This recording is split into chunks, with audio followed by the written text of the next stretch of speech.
Difficult to understand why if you don't follow the weather patterns that are happening around the world, but we can see that it's happening. But the federal workers that you were helping was because of the shutdown, because of their own government, basically. Bolson Tradition began doing the federal workers mainly because I began doing it in my restaurants. And I didn't do it because it was a good PR or marketing stunt. I know many of my guests.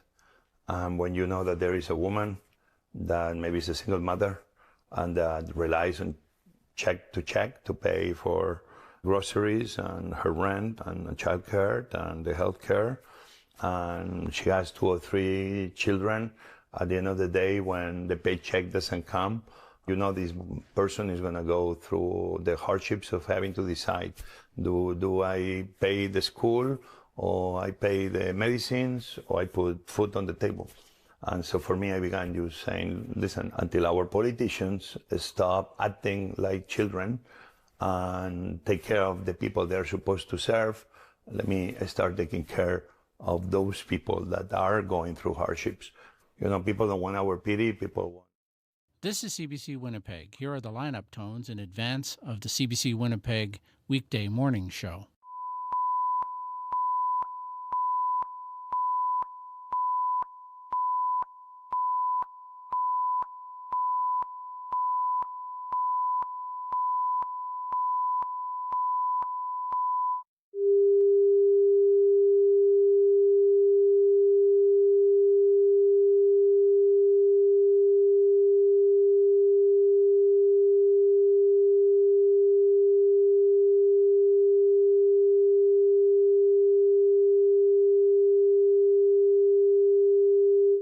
Sometimes how non-smart are the actions that sometimes our politicians take when there are shutdowns. So Bolson Tradition sometimes just responds in a very apolitical way to the suffering or needs of the people. That's what we did in the past, that's what we are doing today, and that's what we will keep doing in the future. Listening to you describe the work of World Central Kitchen, you say a lot, or words to that effect, we show up. There's an emergency, we show up. What keeps you showing up? You know, I have a day job. I'm a chef, I run my company. For me, it's been a blessing to, maybe I'm a Catholic boy and I believe normally in the multiplying of bread and fish. Maybe it's because I love the longer tables of the Last Supper. When I go to these situations, in the worst moments of humanity, the best of humanity shows up. If I go to any country far away, I will be in places that these people that also you can see they are from different sides of the political spectrum, but there they are, together, working elbow with elbow, making sure that they bring help, aid, relief, and hope to people. And when I see those moments of people coming together, I see, man, there is hope. How we achieve that moment? When we have leaders that bring us together. When we have leaders that don't bring the worst instincts within all of us, but the best angels we all have within. This is the type of leaders we need. At the end of the day, what people want is use leaders that serve them, that looks after their interests, and that solve the problems, understanding that they're going to have to be building these longer tables where they have to work with each other. This is why I go to these emergencies, because in the worst moment of humanity, always the best of humanity shows up. Thank you for listening to the interview. You'll find more in-depth conversations on the interview wherever you get your BBC podcasts, including episodes with Hind Kabawat, Syria's only woman minister, Antonio Guterres, the UN Secretary-General, and the director, Chloe Zhao. Until the next time, bye for now.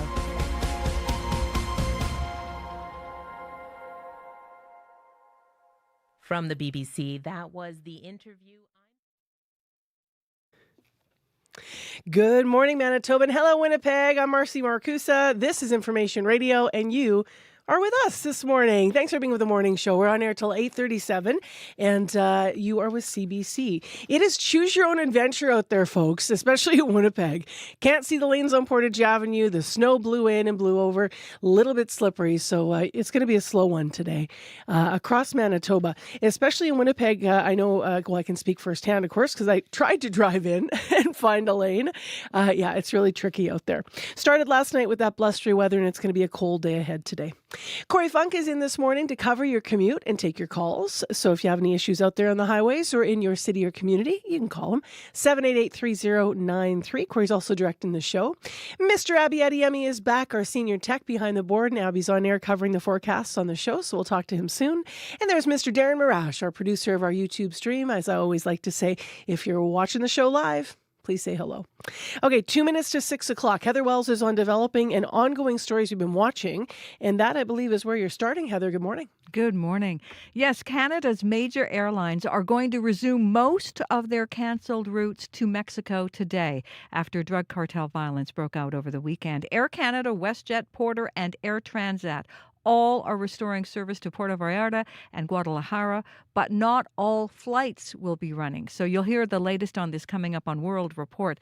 Now, we have been talking to a Winnipeg man who spends winters in Puerto Vallarta, who says the violence that erupted over the weekend is a complete anomaly. In fact, Blake Taylor says in the 30 years he's been going to the resort, it's never been like that. He's always thought of it as being safer than Winnipeg. So we'll hear the latest from him in our next local news coming up at 6:30. All right. Thank you, Heather. Thank you. So we'll get a number of different updates. Also, we're going to have an item this morning talking about what it means for the people of Mexico that this is going on, and the people that live in Puerto Vallarta. So that's coming up as well. I mentioned the weather. I just want to mention today that it's going to continue to be windy and blustery. So winds northwest in Winnipeg 20 to 60, and our temperature, in fact, will fall to around minus 15 this afternoon, but with wind chill today is going to feel more like minus 27. In the first hour of the show, we're going to hear from a retired biologist concerned about two species that could soon be in hunters' sites in Manitoba, so stay tuned for that, and we'll talk more about a special project called Manitoba Talks. On cue. I'm Garvey Bailey, in for Tom Power. Filmmaker Oliver Lachey took some chances to make his Oscar-buzzy film Surratt, braving the desert and working with real-life ravers in pursuit of emotional honesty. He'll be here to talk about the film's success and its powerful meditation on loss and mortality. You are connected with a kind of collective inconscience. Q, this morning at 10:30 in Newfoundland, and on CBC Listen, or wherever you get your podcasts. This is World Report. Good morning. I'm Marcia Young. U.S. President Donald Trump will be making his State of the Union address tonight. It is a chance for the president to update Americans on the current condition of the country and where it's heading. Trump's speech is taking place on the same day new U.S. tariffs of 10% come into effect. The administration is also increasing its pressure on Iran to make a nuclear deal. The CBC's Willie Lowry joins me now from Washington. And Willie, what are we expecting tonight from U.S. President Donald Trump? This very well may be President Donald Trump's largest audience leading up to next fall's midterm elections, and he's likely going to be defending his administration's policies and trying to paint as positive a picture of the American economy as possible. The speech comes as Trump's poll numbers are plummeting. A recent Washington Post ABC Ipsos poll suggests 6 in 10 Americans disapprove of the president's performance thus far, with 64% disapproving of his use of tariffs, something he's recently doubled down on. And then there is the question of Iran. The U.S. appears to be on a war footing with the Islamic Republic. He may well address the status of the current negotiations, but one thing is certain: the speech will not be brief. It's going to be a long speech because we have so much to talk about. And after tonight's speech, the runway begins to shorten ahead of the midterms. Willie, could there be some awkward moments when it comes to who might be front and center as Trump is delivering his address? That's for sure. The speech comes just days after the Supreme Court struck down the president's use of the International Emergency Economic Powers Act to justify tariffs, a move Trump slammed, and he's been vocal in his disapproval of the justices who historically sit in the front row during the State of the Union. Trump said the 3 conservative justices who voted to strike down his use of IEPA should be ashamed, calling them unpatriotic and disloyal. Thank you, Willie. My pleasure. The CBC's Willie Lowry in Washington. Talks to curb Iran's nuclear program are supposed to resume later this week, and there are calls for diplomats to focus on de-escalation. U.S. President Donald Trump is still threatening airstrikes on Iran. And as Crystal Gomansing reports, there are concerns the region could be thrust into another brutal war. A regional flare-up would be absolutely devastating. Alexandra Saith is a policy lead with Save the Children International. She spoke to CBC from her office in Washington, D.C. We're maintaining and continue to warn that the protection of children across the region needs to be at the forefront. We cannot have another war. The U.S. is amassing the largest buildup of military assets in the region since the Iraq invasion in 2003. Washington is pressuring Iran to give up uranium enrichment. The size of its ballistic missile stockpile has also been noted. Iran doesn't appear to be willing to give up all nuclear production. Officials have suggested they're willing to compromise for sanctions relief. A third round of mediated negotiations are scheduled for Thursday in Geneva. Yesterday in the Knesset, Prime Minister Benjamin Netanyahu said Israel is facing complex and challenging days. He said the alliance with the U.S. has never been stronger. Israel attacked Iran last June, followed by American strikes on nuclear facilities. The military action ended previous rounds of talks to get Iran to sign a nuclear agreement. In a social media post, U.S. President Donald Trump wrote that if a deal isn't reached, it'll be a very bad day for that country and, very sadly, its people. Crystal Gomansing, CBC News, Jerusalem. In New Jersey. People around the state are grabbing shovels and firing up snowblowers. They are still trying to dig out after a storm hit several northeast states yesterday. The bomb cyclone brought winds and more than 60 centimeters of snow to areas stretching from Virginia to Maine. Thousands of flights had to be canceled and several travel bans were in effect. More than 350,000 customers are still without power. Canadian Airlines are resuming flights to Mexico following the weekend violence there. Mexican authorities say they have restored calm. The Jalisco cartel retaliated over the death of its leader. Thousands of Canadian tourists were trapped when the airlines canceled flights into Mexico. As Yasmin Hanea reports, some Canadians could be returning home as early as today. There were plumes of smoke on 2 different sides. Canadian snowbird Kathleen Lucas says burnt-out vehicles lined the street near her condo in Puerto Vallarta. In the evening, there was a strong smell of burning plastic or rubber. She and thousands of other Canadians ordered to stay inside after the Mexican army killed the head of one of the country's most powerful cartels. It retaliated, setting buses, cars, and businesses on fire. Vancouverite Yogi Omar went to Puerto Vallarta for his birthday and says it's been hard to get food. We're all starving, so we're just trying to find any crackers, anything that we can find. Air Canada, WestJet, and Air Transat say they will resume full operations to Puerto Vallarta today. And Air Canada says its operations from Toronto to Guadalajara will restart Wednesday. And the situation is stabilizing. Canada's ambassador to Mexico, Cameron McKay, says commercial airlines have more than enough capacity to get Canadians out. And at this point, there's no need for the government to airlift citizens. The airlines themselves will make the call as to when they're ready to start bringing Canadians back home, but I'm feeling optimistic about that. Global Affairs says Canadians should check if there are any changes to their flights before heading to the airport. Yasmin Ghanea, CBC News, Vancouver. AI Minister Evan Solomon has summoned OpenAI's safety heads to Ottawa today. He wants answers about the Tumbler Ridge shooter's use of the technology. The tech company banned her from ChatGPT months ago over her scenarios of gun violence, but it did not inform authorities. Solomon says he wants an explanation about OpenAI's safety protocols and the threshold for escalation to police. the February 10th attack left 9 people dead in Tumbler Ridge, including the shooter. Britain's former U.S. ambassador has been released on bail. Peter Mandelson was arrested Monday on suspicion of misconduct in public office. Police say he shared confidential government information with the late sex offender Jeffrey Epstein.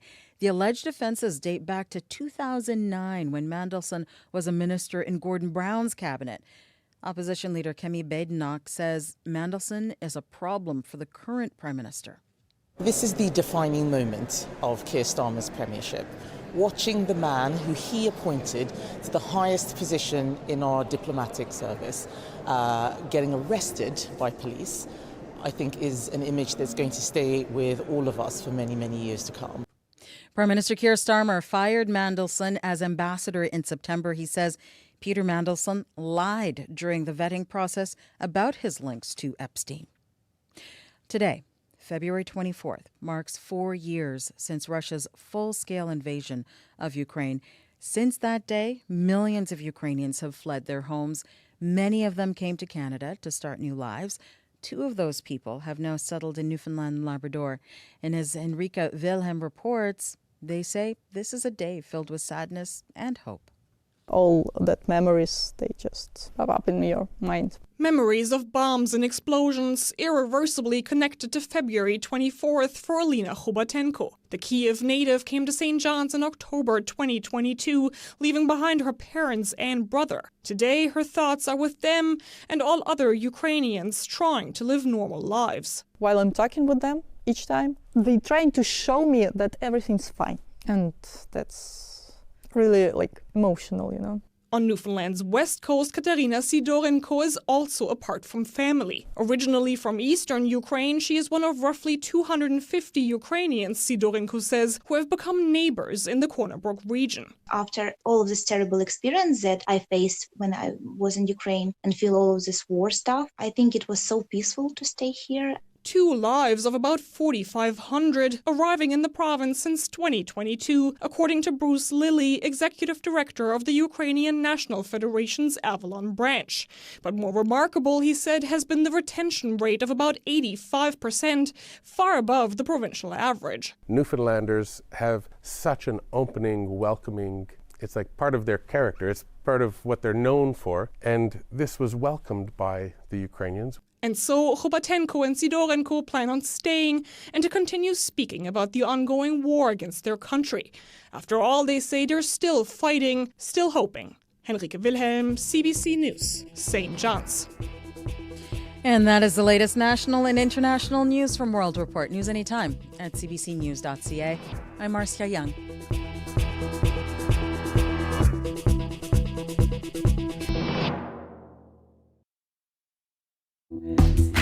Well, that wind certainly caught us all a little off guard just in terms of the snow and the wind and the blustery conditions that really whipped up late yesterday.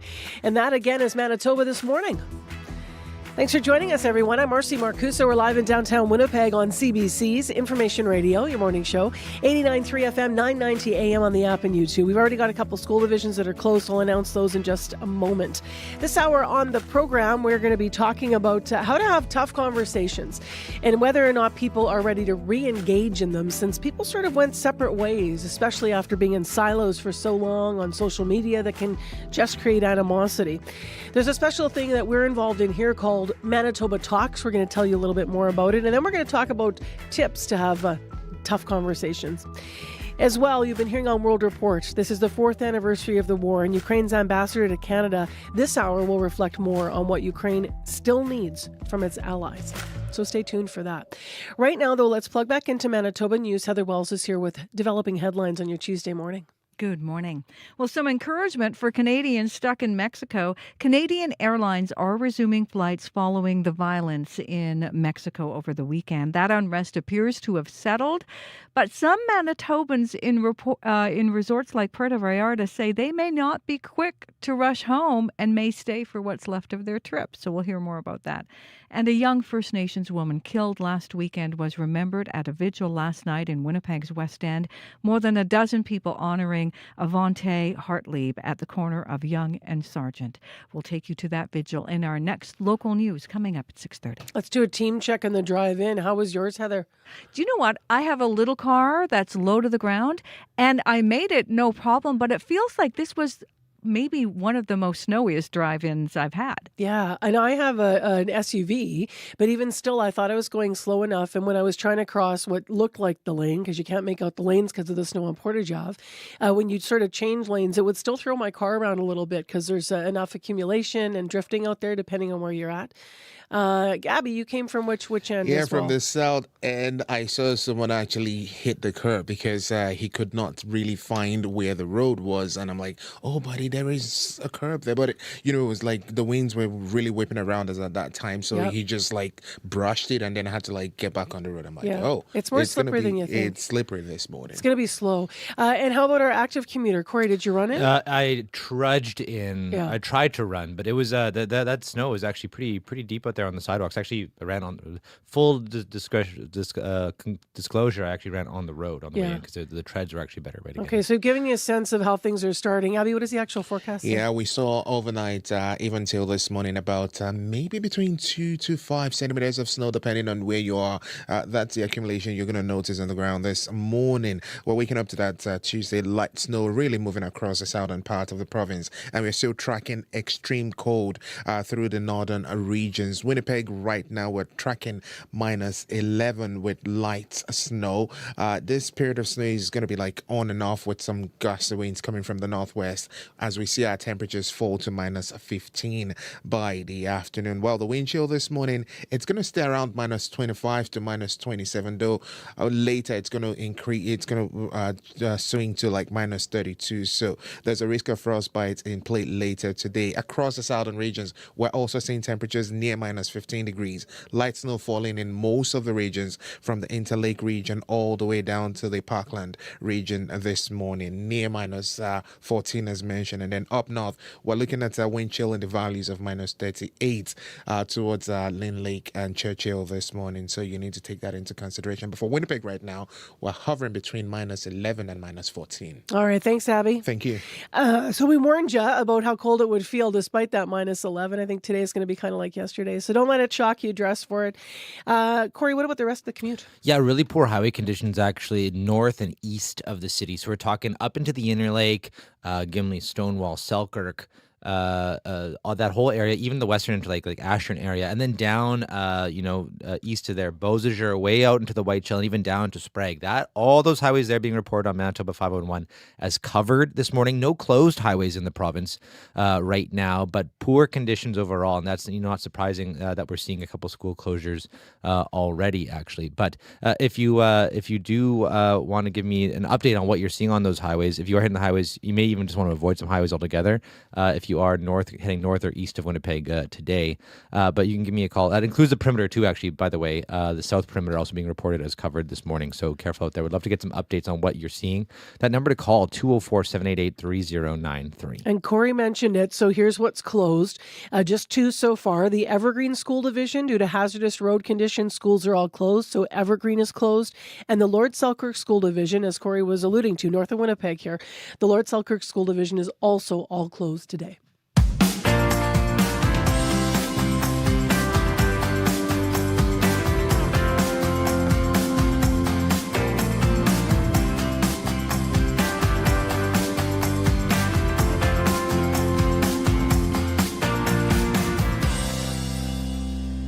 Well, we begin the show with actually another story that we've been covering a number of angles on. Right now, there's a group of wildlife biologists and hunters that are urging Manitobans to speak out.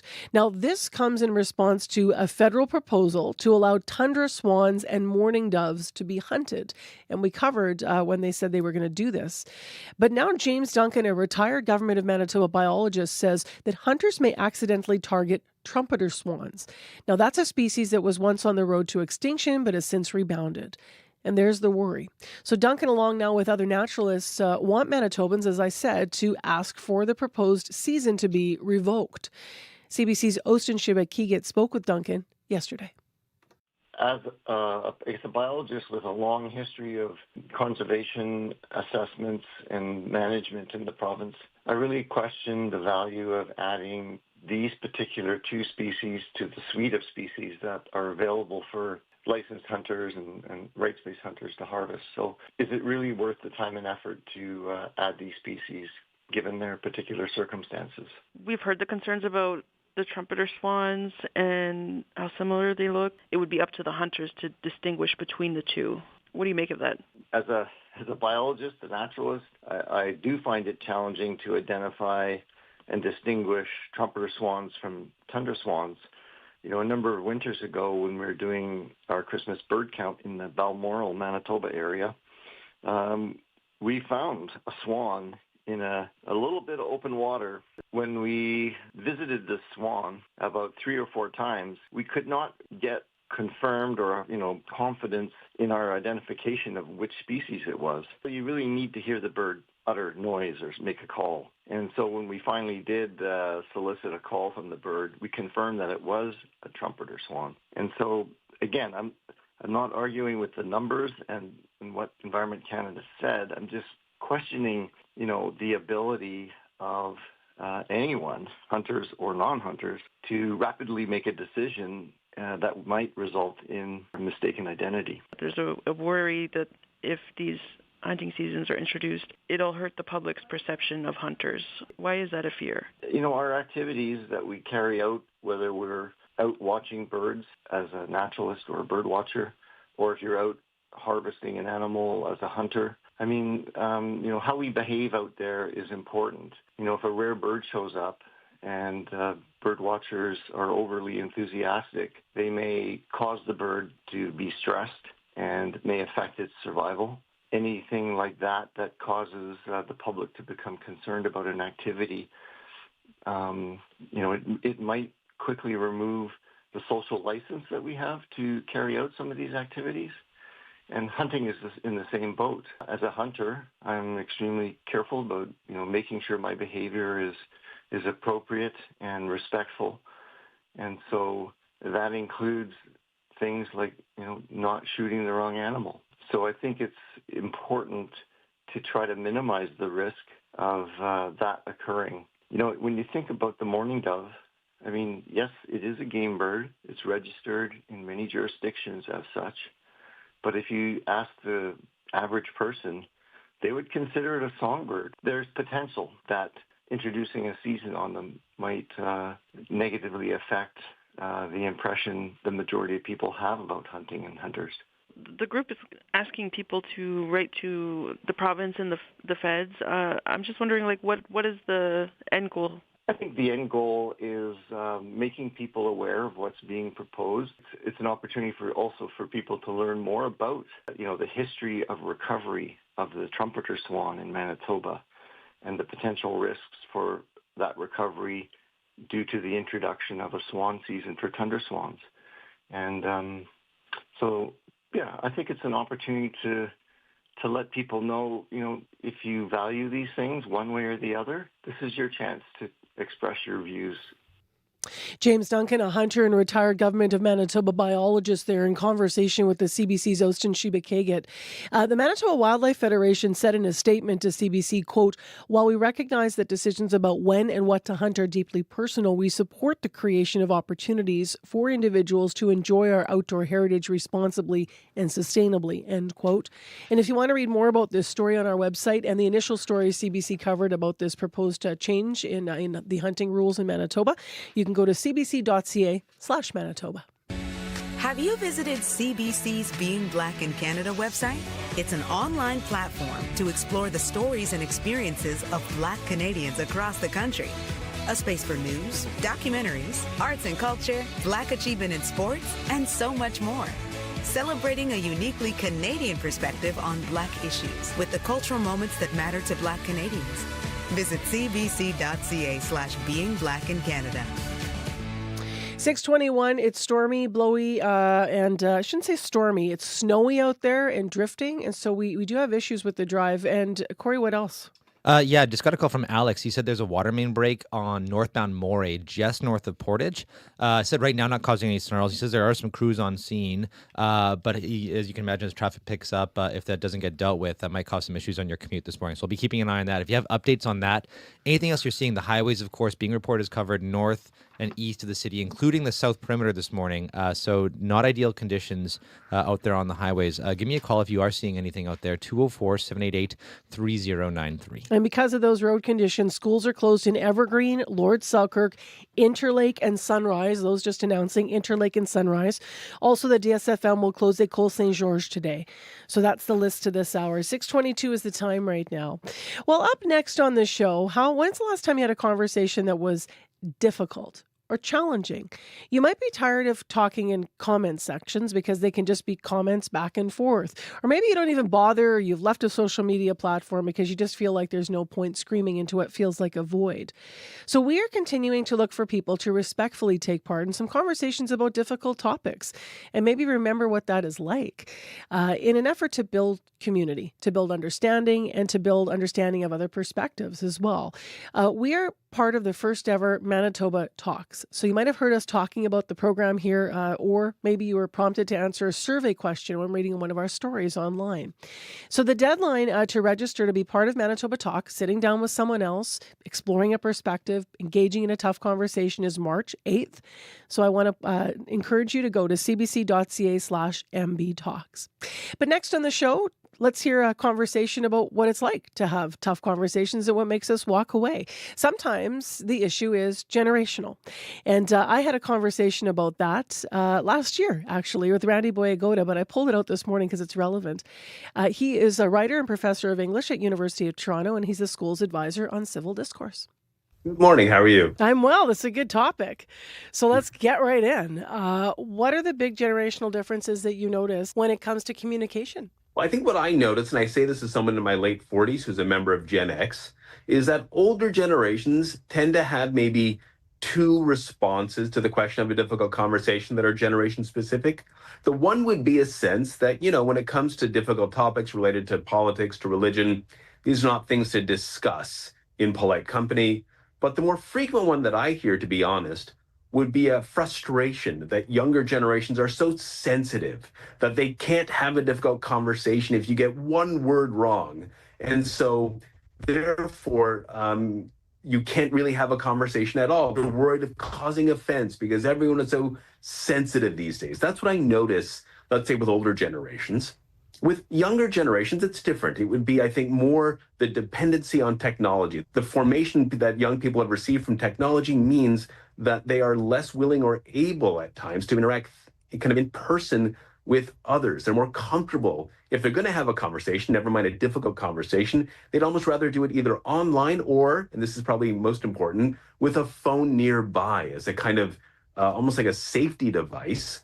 Of course, as a Gen X person, I'm incapable of pointing out anything wrong with my generation's approach to difficult conversations because I'd rather complain about others. I'm Gen X as well, but I also think sometimes there's a gift in that because we are in the middle. So sometimes you do sort of see both perspectives, right? And maybe you've even found yourself emulating both perspectives. Is that the right word? Fair point. Yeah, fair point. What does it mean about, our ability to have difficult conversations across generations? Well, I think what it does is it just creates a lot of limitations on us. Again, that older generation that feels like they're going to cause offense, that's frustrated that, things aren't the way they used to be. And then a younger generation that has been so naturally drawn to technology and doesn't want to kind of look away from it, doesn't realize that there is a distinction for older generations between in-person and online life. It's a distinction that I sometimes make with my own kids, and they just think it's absurd, this idea that there's this divide. For them, it's much more seamless. And I think, for anyone who spends a lot of time online, the ways in which technology has been formative in terms of the algorithm, in terms of encouraging you only to interact with people who agree with you. But I think we really notice it in younger generations. And I'm thinking about people who maybe got their first jobs during the pandemic or, were in school in a kind of important ways during the pandemic. In those generations, technology was normal, was normative for how they are interacting with the world in a different way than for older generations. And it's created problems like what's been called, according to some studies, blank face or the Gen Z stare. Have you heard of these terms? I've experienced the stare. I know exactly what you're talking about it, though I didn't know it had a term, to be honest. Can you explain what's meant by it? Yeah, absolutely. Well, if you think about it, think about how important facial cues are in a conversation. And if you spend a lot of time online, if you look at anybody who's really tunneled into their phones or a screen, their faces become kind of blank. And if that's your standard or your defining way of interacting with the world, and then you have to kind of interact with someone in front of you, you're not expressive. It's harder to read your face in a difficult conversation. It's harder for you to read someone else's face. And so that stare, that kind of blank stare, that blank face makes it harder to have a productive conversation because all the facial cues that are part of interacting with other people are gone for certain generations who spend too much time online. That creates challenges across generations. And it creates presumptions, I think, sometimes as well, because then you're talking about some of the things you hear from some older generations. It might create someone saying, come on, look at me, or, being maybe really direct Yes. and maybe they don't mean to be, but maybe even, forceful or aggressive in trying to break that stare. But we're talking about a much bigger thing here, different ways of communicating. Absolutely. And you really see it come across in a difficult conversation where you do hear older generations either complaining, why can't it be the way it used to be? Or why can't you put your phone down? Why can't you keep the phone in a different room for just 10 minutes for us to have this conversation? And then for younger generations, again, the great frustration is that this distinction between having a phone with you or not, or expecting a conversation where people make mistakes and you don't get offended by it, it just seems very foreign to them because they're hyper self-aware and sensitive about getting things right. I think that's a really admirable thing, but sometimes maybe to the exclusion of getting to a greater point in a conversation. If you do say something that does offend a person from another generation, or you hear something that offends you, well, what do you suggest that a person does? Well, I think the key point here is to make the decision what's most important. Keeping the conversation going because that issue or that idea matters so much, or the relationship. And if it's the relationship, then I think you stop and you say, listen, the way you're having this conversation with me, the language you're using, or the fact that that phone is glued to your hand is making it harder for me to feel like we're actually engaging with each other in a way that's productive. Or you say, you know what? I really want to know that much more about what you think because you're from a different generation with a different perspective on this issue. I want to keep on going, but maybe a little later I'll point out that, again, the fact that you had that phone with you the entire time, the fact that you can make eye contact, the fact that you were using language that I found offensive, raise it at a different point. But it's really in the moment where you need to make that decision yourself. But hopefully you make the decision in a way that sustains a good conversation across generations. So that was Randy Boyagoda. He serves at the University of Toronto as a school's advisor on civil discourse. Now, while that conversation was focused on generational differences that can come into play in tough conversations, Manitoba Talks is simply about conversations with people that may have different perspectives on you on topics that otherwise can be polarizing. And if you don't want to be online anymore, but maybe you do seek to be connecting with other Manitobans in person, this is your opportunity. So the deadline to take part is March 8th for you to sign up. Go to cbc.ca/mbtalks. You can read more about it there. This is not for purposes of being on air. This is community building. So March 14th is actually when this event is happening, and you can read more online, and please do. Business news after CBC Winnipeg News. This is CBC News. Good morning. I'm Heather Wells in Winnipeg. At 6:30, we've already started that tumble. We started the day at -9 an hour ago. Now in Winnipeg, -11, and that temperature continues to fall through the day to -15 by this afternoon. Periods of light and blowing snow as well expected this morning. Well, some encouragement for Canadians stuck in Mexico. Canadian airlines are resuming flights following this weekend's violence. A wave of attacks swept Mexico after the killing of a powerful cartel leader.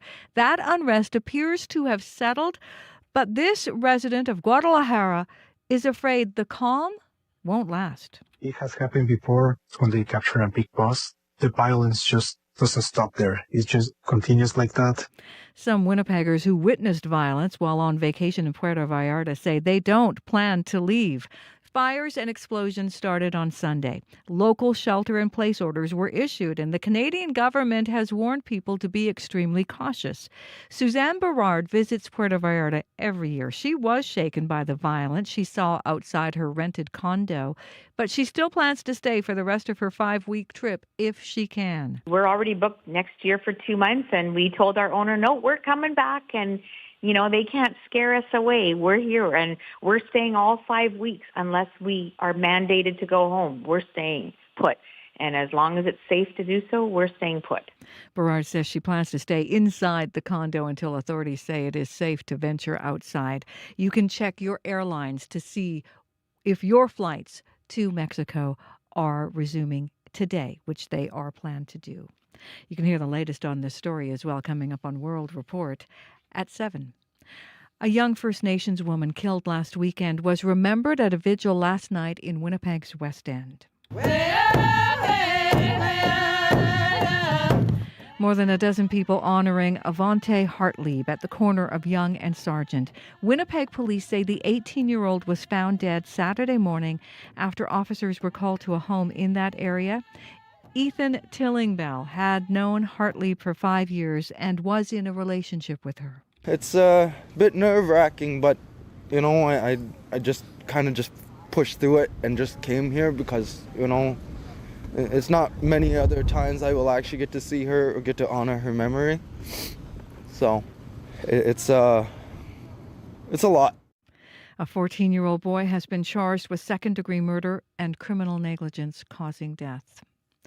4 years ago today, Russia invaded Ukraine. The war still rages on with no end in sight. CBC News interviewed Ukrainian President Volodymyr Zelensky, asking him if his country is willing to compromise in a peace deal with Russia. I think that people are ready for any compromises in which they don't lose dignity and independence of country. You can ask about compromise, but you have to do it with a respect to this nation. The Ukrainian government says another round of peace talks could be held at the end of this week. 600 educational assistants in the River East Transcona School Division have voted to join the Canadian Union of Public Employees. The workers have been part of an independent association. CUPE President Gina McKay says the EAs came to them with concerns. Hours of work, pay, benefits. And these are things that we can achieve through collective bargaining.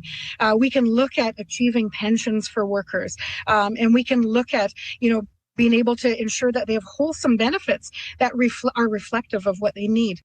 McKay says the Labour Board oversaw the vote, which is now awaiting final certification. Once approved, the union will represent more than 7,000 members working in education across Manitoba. A proposal for changes to migratory bird hunting regulations is facing opposition. The move would allow people to target tundra swans and mourning doves across the prairies. A group of hunters and wildlife experts questions that proposal. James Duncan is a retired biologist and a hunter. While the doves are one of the most abundant game birds on the continent, Duncan says many people consider them a songbird. This is a bird that they see in their backyards, whether you live in the rural areas, whether you live in the city. This is a bird that comes to the feeder that people admire and enjoy. For mourning doves, the federal government is proposing a daily limit of 15 mourning doves and a possession limit of 45 doves in the 3 prairie provinces. You can find the latest news updated throughout the day. Just head to cbc.ca/Manitoba. All right, thanks, Heather. Thank you. Time for your regional forecast, and it is a blustery one, and then I'll have some school closures. Abby. Yes, Marcy, we're tracking a cold front really sweeping through the region this morning, bringing light snow and it's falling temperatures across most of the regions, while the north still locked in the deep freeze and biting wind chill. Looking at conditions for Winnipeg and the Red River Valley at this time, we're seeing temperatures between minus 10s and minus 14s in some areas in the Red River Valley region. We're looking at clear skies. Morning temperatures are going to hover between this steady minus 11 to minus 16 with periods of light snow on and off. And then you will notice as you get into your morning, you'd notice blowing snow developing in some areas. We're already tracking that towards the U.S. border, the Morris, Modern, Altoona region at this time. We're noticing blowing snow in that part of the province, and that will be coming with like really gusty wind. So it's going to push temperatures down for the afternoon period. In the Pembina Valley region, similar conditions, light snow falling, minus 11 at this time. Brandon, we're looking at minus 14, partly cloudy skies, light snow, and temperatures really holding steady around minus 14s and minus 15s for most of the day. Though the wind chill this morning feels close to minus 35, which means there's a risk of frostbite in play for that region. In the Parkland region near Dauphin, we're seeing minus 14s and minus 15s there. Light snow falling this morning. Also, temperatures, we will see it get to minus 12 later, but there's going to be some windy conditions to come with that from the northwest. In the Interlake region, Gimli sitting at minus 13 right now. Light snow and temperatures falling to minus 15 later today. With overnight, you might notice frigid conditions around minus 36, minus 37. Then we track it into the northern part of the province where we're seeing temperatures between minus 20s and minus 30s this morning. Looking at the powerful influence hovering near minus 22. The wind chill feels close to minus 31. Thompson to Gillam, we're seeing similar temperatures there, minus 21. Light snow falling, wind chill around minus 35. And then Lynn Lake towards Tuduli Lake, we're starting cold, minus 31 at this time. Sunny skies expected later, though the wind chill this morning feels around minus 38. So frostbite also in minutes. And lastly, Churchill, we're looking at minus 25. Light snow, highs around minus 23, though the frostbite is going to be a thing this morning, also feeling like minus 37. So overall, the south, across board, we're seeing light snow touching most parts of the province, and those dangerous wind chills will be in play. Winnipeg right now, we're hovering between minus 11 and minus 13. While you're talking, it sounded like a snow grader went by. That was just our printer. It's like forgive it, it's from 1982. Okay, I just got a new printout of what's happening in schools, school divisions. This is because of the weather and the blustery conditions and the road conditions being challenging. So these following divisions are all closed now. Evergreen, Lord Selkirk, Interlake, Sunrise, and Lakeshore. Also in the DSFM, the Franco-Manitoban division, they're closing at Cole St. George today. So that's the list to 6:38 a.m. And here's Corey with the actual details on the commute. Yeah, the worst highways this morning are north of Winnipeg and east of Winnipeg. So we're talking all the way, as you can kind of see from the school divisions there, all the way from the Western Interlake into the Interlake itself, down through Beausejour, all the way to the White Chill and down to Sprague. That whole area there, a very poor highway condition this morning. That actually includes the South Perimeter as well. So I'd love to get some updates from folks, of course, maybe once you've arrived safely somewhere, about what you're seeing out there on the highways, to give your fellow listeners an update. How covered is it? Here in the city, though, one other thing to keep an eye out for, heard from Alex about a water main break on northbound Moray, just north of Portage. This was probably about 20 minutes or so ago. He said there were crews on scene, so I'm curious to see if that's caused any snarls for folks or if it's actually been dealt with. If you have any updates for me, you can give me a call on the CBC Commuter line. That number, 204-788-3093. All right, thanks, Corey. Thank you. And good luck finding a lane. I mean, on Portage Avenue, you can't even see the lanes. And when you're changing lanes, it's like that pea soup, porridgey stuff sliding you around. It's going to be a slow one, folks. Just keep that in mind. Sidewalks as well. Okay, let's go to business news. We have Chrisley Ramlakan here, as always. Hello. Hey, good morning, Marcy. So why don't we start with some new data? It shows something, some people are saying is unexpected when it comes to credit card payments. What can you tell us? So the typical January credit card delinquency spike was actually softer this year. About 30,000 fewer Canadians missed a payment last month compared to the year before. And that's according to the latest data from Equifax Canada. And the moderation appears to be tied to more cautious holiday spending. However, the data also points to a widening divide. Consumers ages 26 to 35 now carry the highest delinquency rate in the country. So for more on this, here's Rebecca Oakes, who is the Vice President of Advanced Analytics at Equifax Canada. younger consumers are still showing more strain, more financial stress than we see for other age ranges. In Q4, compared to 12 months ago, we are seeing those missed payment levels are higher than they were 12 months ago. So it is continual pressure for that age group. We also saw that, again, still in Ontario, where we know we've had those a lot of impact from higher interest rates and things like mortgage renewals, and a little bit out in some of the western provinces as well. So Ontario saw more than 10% increase in non-mortgage delinquency compared to last year. Interesting. So let's go to another story here. Prime Minister Carney is going on another trade mission. What are the details of this one? Yes, that's right. So Carney is traveling to India, Australia, and Japan starting this week for a 9-day trade mission. The government is looking to reduce Canada's reliance on trade with the United States. So Carney is headed to the Indo-Pacific region to discuss trade ties with the 3 leading economies. So Carney will first visit Mumbai on Thursday for talks with the Indian Prime Minister and business leaders. During a stop in Canberra, Carney will address both houses of Australia's parliament, making him the first Canadian Prime Minister to do so in 20 years. And he will also meet with the Australian Prime Minister to discuss defense and AI advancements. And then Carney will finally head to Tokyo to meet with the Prime Minister there to discuss clean energy, critical minerals, and food security. Finally, let's go to a last story here. This is about Gen Z discovering yet another nostalgic area of tech. Yes, that's right. It appears they are putting down their phones and picking up iPods. So Apple discontinued iPods in 2022, but it appears they are making a comeback with young people who are kind of craving a break from the distraction of the internet. Searches for the iPod and iPod Nano jumped last year according to Google Trends.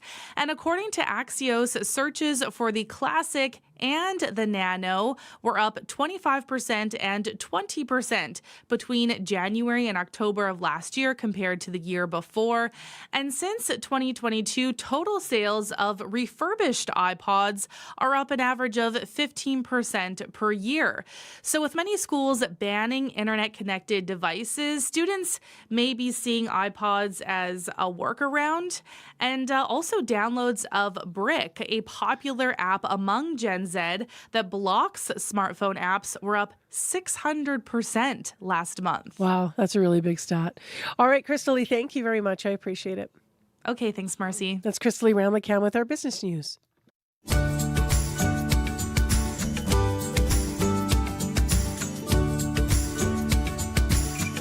I found an old iPod when we were cleaning out our drawers recently, and it's not charged though. I got to charge it up and see what music might have been left on there from back in the day. So just a quick reminder here: 6:45 a.m. Coming up on 6:45, and you're on CBC's Information Radio. I will announce this. I always announce this more often in the first hour, but we do have some school closures out there because of the tricky roads. So Evergreen, Lord Selkirk, Interlake, Sunrise, and Lakeshore all on snow days today, all shut down. And then DSFM has École Saint-Georges closed today as well. It's minus 11 in Winnipeg. It is mainly clear, and today our temperature is going to fall to right around minus 15 degrees this afternoon. Well, as you might have been hearing in our news yesterday, because there were vigils and ceremonies rather to mark this over the weekend in Winnipeg and in Manitoba, but today is actually the date that marks 4 years since Russia's full-scale invasion of Ukraine. And despite a new round of U.S. brokered talks, it's a conflict that continues with no clear end in sight. Millions have been displaced in the 4 years since Russia's unprovoked attack on February 24th, 2022, many of them landing here and settling in Manitoba. This also includes almost 300,000 Ukrainians who came overall to Canada under the Canada-Ukraine Authorization for Emergency Travel. Andriy Blahutnik is Ukraine's ambassador to Canada. He spoke at the CBC's Peter Armstrong. First and foremost, we need unity from our international partners. This is very important. It was important yesterday, and it will certainly be important next day. When it comes to most urgent needs, everybody is fully aware of what we need. We need air defense, and we need, to survive this winter, we need energy equipment. This is very urgent for us. All partners know, and they're working very hard. Certainly, as a country, during wartime reality, we need almost everything.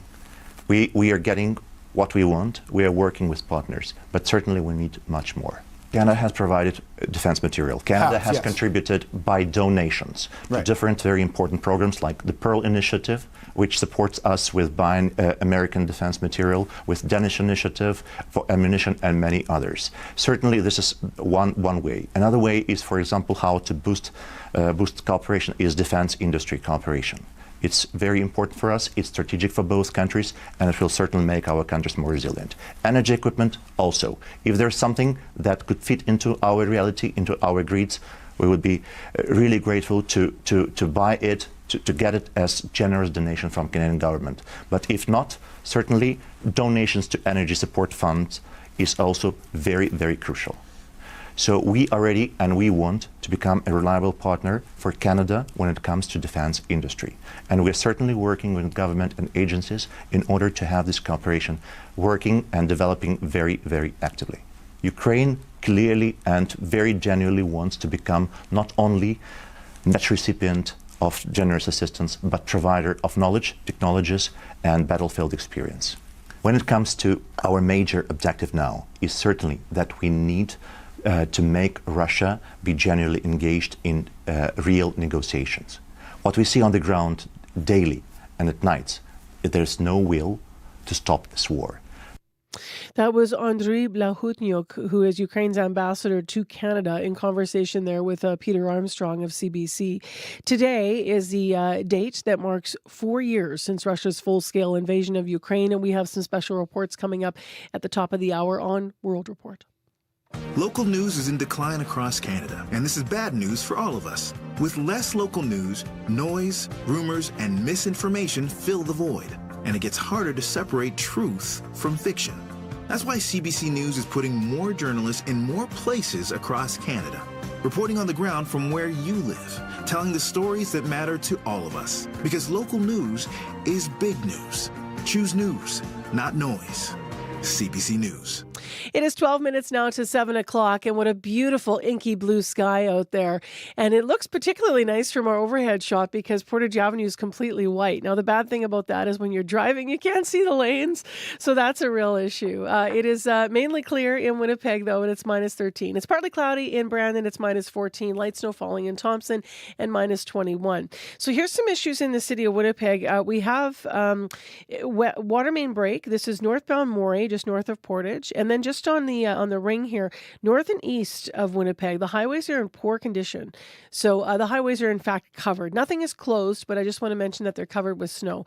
So it's going to be slow going today, and we have some school divisions closed. Remember, that list is going to live for you online. And usually once we get past about 7:15 or so, we're kind of in the clear of knowing what's on the list. Right now, Evergreen, Lord Selkirk, Interlake, Sunrise, Lakeshore, all closed, as well as École St. George and the DSFM. So that's what's going on out there. Still ahead on the program this morning, we're going to check in with Puerto Vallarta. Now, Heather Wells has the stories of some Manitobans who are still hoping to have flights home. However, we are going to be hearing the picture also of what is actually happening there. So obviously for those who live in Puerto Vallarta and in Mexico, what actually is going on with the drug cartels? What is the challenge ahead for the Mexican government? So we're going to have that analysis coming up at about 7:10 for you. Right now, though, speaking of that situation and more, let's look to this country's leadership. MPs are back in the House of Commons after a week-long break. The Liberals have a new face on their side of the aisle, or they will. Edmonton area MP Matt Genereux. So he was elected as a Conservative. He said last fall he was leaving politics. We've been covering this story, but then he crossed the floor. He's with the Liberals now. Ryan Tumulty is here, political reporter with the Toronto Star. Hey, Ryan. Hey there. So I actually do want to start with Mexico just for a sec before we turn to what's going on with the floor crossing. So what was recently announced by Foreign Affairs Minister Anita Anand? She was all over the place yesterday talking about help for Canadians in Mexico. Yeah, so actually she did not announce a lot yesterday. They seemed to be taking very much a wait and see approach. She said she had spoken with her Mexican counterpart on Sunday, and they assured her basically that order would be restored soon, that things would be returning to normal very soon. And that was also the message coming out of the Mexican president. And that does seem to be happening. We saw last night a lot of the airlines suggested they'll start resuming flights soon. So, Anand did not announce the government would be sponsoring flights or involving the Canadian military or anything like that. So for now, it just seems to be a wait and see approach. Really encouraging people, of course, to check travel advisories and things like that, but not really, putting in a full court press just yet. Okay, well, we'll see what develops today. We're going to talk to someone in Port of Ireland a little bit later in the show, check in with one of the many people stuck there. And then also, Corey was just checking the airline schedule, so I do want to say that we'll see if this stays this way. But right now, there is a flight coming in from Port of Ireland later today. But it's not like a stream of flights. This is, I think, one flight he's seeing on the schedule for Winnipeg. Let's go to the story that I was mentioning earlier about the floor crossing. So newly minted Liberal MP Matt Genereux, his seat in the House of Commons on the other side of the aisle. He's gone from the Conservatives, I guess, to retirement for a little, and now over to the Liberals. What does the path to a Liberal majority look like right now? It's certainly much clearer than it was. So Matt joins Chris D'Entremont and Michael Maw, two former Conservatives who are also now on the Liberal benches. And that really puts the Liberals in reach of this majority. There are 3 vacant seats in the House of Commons right now. They were held by the Liberals before they became vacant. If the Liberals win all 3 incoming by-elections, they will be in a 1-seat majority. That is a very narrow majority. It is a very, unhinged, precarious majority, but it is a majority. You mentioned the 3 by-elections on the horizon that would put the Libs ahead by 1. So 2 are in Ontario, 1's in Quebec. I want to start with the Ontario ridings. Tell us about, those races. Yeah, so these, I think, are pretty straightforward. They are both in the city of Toronto. They both come as the result of resignations. Christopher Freeland resigned in a downtown Toronto riding called University Rosedale. That seat is coming up for a by-election as a result. Bill Blair, who represented the sort of suburban riding of Scarborough Southwest, he became Canada's High Commissioner in London. And that riding will come up for a by-election. I think both of those ridings can definitely be described as safe Liberal seats. Both Freeland and Blair won those ridings quite easily and usually with double-digit margins. So not really expecting a lot of change there. It would be a political earthquake if the Liberals don't win those 2 ridings. And what about the Quebec riding? The one it's in the Montreal area, right? Yeah, so this is the riding of Terrebonne. It is fascinating. The Supreme Court nullified the result in that riding just a few weeks ago. This is a super close one, right, Ryan? It was won by 1 vote, 1 solitary vote. So if you ever question if your vote matters, it definitely does. After the recounts, it came down to 1 vote, but there were some issues with mail-in ballots that raised some concerns, and the court ruled the best thing to do here was to do a by-election. So they nullified the results. We're going to have a by-election in Terrebonne. And so this riding that was run by 1 vote, that has been in the Bloc's hands for 15 years easily. The Liberals' actually best result in a long time was this 1 vote win. This riding will likely decide whether or not the Liberals end up in a majority. Wow. Lots going on in politics right now. Thank you very much for walking us through all the numbers. All right, thank you. That's Ryan Tumulty, political reporter with the Toronto Star. You're listening to CBC 89.3 FM, 990 AM on the app and on YouTube. Right now, it is 5 minutes to 7 o'clock. I want to mention that tomorrow we're going to be live on location. Now, in a bit of a different way, okay, because it's going to feel like minus 31. So we're going to actually be live, but really we're going to be live not from 6 a.m., but from 7 a.m. until 8:30. But we're going to be out on the ice. We're going to be at the Forks. We thought we would celebrate winter, but not only that, we're going to do a show that's going to examine a couple of different things. We're going to meet some winter commuters to find out why they continue to commute year-round, no matter what the temperature is. So we're not going to complain. We're going to head out with them because they're out there anyway when it's minus 31 with the wind chill. And we also are going to have a bit of a deeper discussion about what it takes to be an even better winter city than Winnipeg already is. So what are we missing? For that, we're going to have a conversation with Edmonton. They actually have winter city planners, not just city planners, winter city planners there.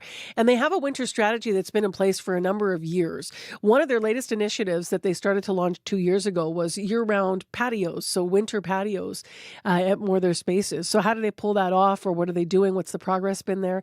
We'll have have those conversations on the show. And then we have a bit of a panel as well, looking at Winnipeg as a winter city, at Winnipeg commuting specifically, how far we've come in improving that, and also how far we have to go. So that's tomorrow live. If you want to join us anytime between 7 and 8:30 at the Forks, we would love to see you. Bike Winnipeg is going to come down at 7. They're going to come down with some coffee, we understand, and maybe some hot chocolate. So please come down and enjoy that. We also have been told by the Forks they're going to have a nice fire for us down there. So if you want to just come down and say hello, or if you are a winter commuter, please skate on by, ski on by, come on by and see us. So that's Information Radio Live tomorrow from 7 to 8:30 at the Forks. Coming up in the next hour of the show, with the recent outbreak of violence in Mexico, as I mentioned, we are going to talk to a freelance journalist on the ground there about the power of the drug cartels and the challenge ahead for the Mexican government and for the people that live there. So obviously there's two tracks to this story. There's the Canadians that are stuck there, and then obviously there is what is happening in that country. So that's coming up. Also, while he may have robbed Canada of a gold medal with his outstanding goaltending in the Olympics, Connor Hellebuck is still a Winnipeg Jet. So what are Winnipeggers thinking about him after the Olympic Games? We'll hear some of that in the next hour of the show. And then the U.S. Supreme Court struck down President Donald Trump's emergency tariffs on Friday, but that doesn't mean he doesn't have new tariffs going into place today.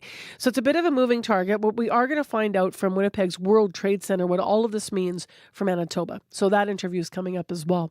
Please stay with us, full next hour of the show. But right now, here's Heather Wells with our headlines. Good morning.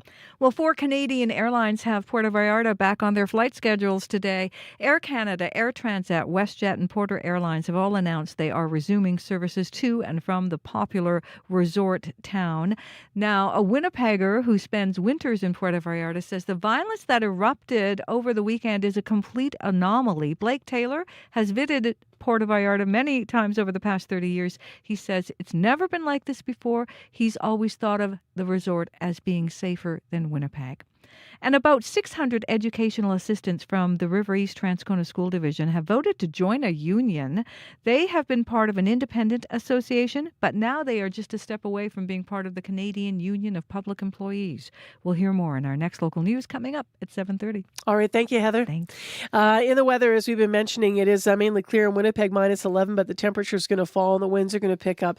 The snow left behind, though, from last night has caused some drifting and poor conditions. In the city of Winnipeg, it could be trouble finding a lane. Westbound Broadway is well past Gary. There's now a collision blocking the westbound curb lane. Keep left to pass. And this may still be an issue. We'd love an update. A water main break northbound Moray, north of Portage. We also hear that highways north and east of Winnipeg are in covered condition, so that could be some poor driving for you there. 788-3093 if you have to update anything for us in terms of the commute. In terms of closures, as I've been saying, Evergreen, Lord Selkirk, Interlake, Sunrise, and Lakeshore school divisions are all closed. And in the DSFMA, Cole St. George is also closed today. This is because of poor road conditions, and that's where we're at. Right now, 1 minute to 7 o'clock, World Report is next on CBC.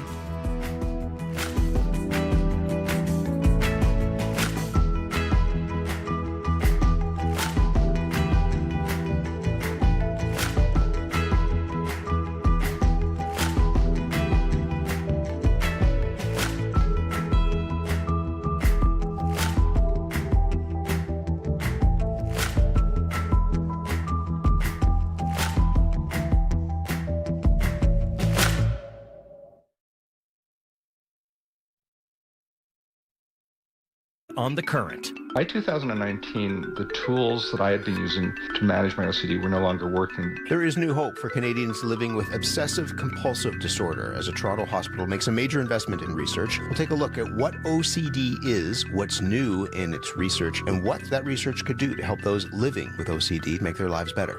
The Current with Matt Galloway. This morning at 8:37, 9:07 in Newfoundland, and on the CBC Listen app. This is World Report. Good morning. I'm Marcia Young. In Washington tonight, U.S. President Donald Trump delivers his State of the Union address. Trump's speech comes as his global tariff regime is upended by the Supreme Court and as he weighs military strikes on Iran. Mike Crawley has more on what to watch for. U.S. President Donald Trump set a record last year for the longest ever State of the Union address at 1 hour and 40 minutes. This year, It's going to be a long speech because we have so much to talk about. Trump's staff have been urging the president to emphasize the economy in his public remarks. It's aimed at reversing the sinking polling numbers that threaten the Republicans' control of Congress come the midterms this fall. Stephen Moore was one of Trump's top economic advisors in his first term. I think he's got plenty of time to convince the American people that we're going to get the economy going in the right direction. I mean, the three areas that people are really concerned about is the price of groceries, the price of health care, and the price of housing. And he's got to talk about solutions to those three things. Jonathan Ladd is an associate professor of public policy at Georgetown University. It's very hard to change the popularity of your party and the popularity of you as a president by a State of the Union message. Tradition calls for the Supreme Court justices to sit in the front row during the president's address at the Capitol. That means Trump will come face to face with the justices who he called disloyal, fools, and lapdogs for striking down his global tariff regime on Friday. He may have a few more choice words for the court tonight and could also lay out more of his plan to impose other tariffs through different presidential powers. Mike Crawley, CBC News, Washington. Donald Trump's new global tariffs come into effect today, but the new 10% rate is different from what the U.S. president threatened in his social media posts. To sort all this out, let's bring in Janice McGregor from our Parliamentary Bureau. And Janice, Trump's threat of a 15% tariff hasn't materialized. Why not? Yeah, you got to block out of your mind everything you've heard the president say, everything we've seen him post on social media. The fact is, when you look at the notice issued by U.S. Customs last night, it's only beginning to collect a 10% tariff. Notwithstanding that the powers Trump is now using would have allowed a tariff of up to 15%, it's 10% for the time being. And that's good news for Canadian exports that didn't comply with the terms of the CUSMA agreement or for which the compliance costs were simply too high. Those products are now going to be tariffed at 10% instead of the 35% that they were facing before Friday's Supreme Court decision. There's also a long list of exemptions from the new U.S. tariffs. Why is that? Yeah, the Trump administration claims that its tariffs are not inflationary, but their choices tell a different story because a long list of things where price competitiveness and affordability were becoming a big issue for the U.S. economy, including notable consumer products like beef and coffee, those aren't going to face these new global tariffs. And while Trump claims these latest measures can't be struck down by the courts, as trade lawyer William Pellerin said yesterday, there's an active debate among experts right now whether these are, in fact, legal. I think there's early views that they would not. On the other hand, the whole question might be moot. And the reason for that is that these Section 122 tariffs are only going to be in place for 150 days at most. The authority that Trump's using only lets him impose these tariffs temporarily. And even a big Trump ally like House Speaker Mike Johnston admits there's no appetite in Congress right now to approve maintaining new taxes like these tariffs in a midterm year. And without more long-term certainty, businesses may not proceed with all the new investments that Trump claims his policies are delivering. All right. Thank you, Janice. You're welcome. The CBC's Janice McGregor in Ottawa. There is some encouragement for Canadians stuck in Mexico. Canadian Airlines are resuming flights following this weekend's violence. A wave of attacks swept the country after the killing of a powerful cartel leader. The unrest appears to have settled, but this resident in Guadalajara is afraid the calm won't last. It has happened before when they capture a big boss. The violence just doesn't stop there. It just continues like that. Journalist Katie Silver is in Mexico City. And Katie, what is the current situation? Well, definitely here in Mexico City, throughout the day yesterday, we could feel things calming down. The state of Jalisco, it has remained in code red, although public transport back online, and it does seem like students will be returning to school later today as well.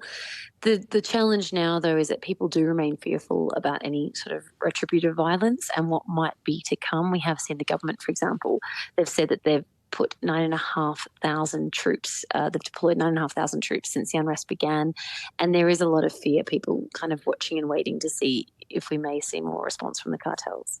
What does this relative calm mean for tourists stuck in Mexico? Well, we have heard, for example, flights are resuming to Canada today. There's promising news, for example, they're going to be resuming operations from Montreal, Toronto, and Vancouver to Puerto Vallarta today, and then flights to Guadalajara on Wednesday. The challenge now will be, though, getting to the airport, and that's sort of a security situation, and also people feeling comfortable to do so. We've heard, for example, about many being stuck in Airbnbs and whether or not they can get food and water and those sorts of things. And there's also, of course, a backlog now of people trying to get out, given all of these flights that were cancelled. But I think for people, particularly in Puerto Vallarta, there'll be a lot of trepidation about getting on these flights today, or whether or not they might wait a couple more days to see how the situation unfolds there. Thank you, Katie. Thanks, Marcia. Freelance journalist Katie Silver in Mexico City. AI Minister Evan Solomon wants answers from OpenAI related to the Tumbler Ridge shooter. He has summoned the tech company's safety heads to Ottawa today. He says he's concerned about how the shooter used the technology before this month's attack in BC. Katie DeRosa reports. From the outside, it looks like OpenAI had the opportunity to prevent this tragedy, to prevent this horrific loss of life. BC Premier David Eby is angry that OpenAI did not alert police about concerning posts made by Jesse Van Rootselaar, who committed the mass shooting in Tumbler Ridge. That information was first reported by the Wall Street Journal. How it could be possible that a large group of staff within an organization could bring this kind of information forward and ask the police to be called, and the decision be made not to do that. OpenAI, which operates ChatGPT, met with an official in the Premier's office on February 11th, the day after one of Canada's worst mass killings. The meeting had been scheduled to discuss the American company's interest in opening a Canadian office.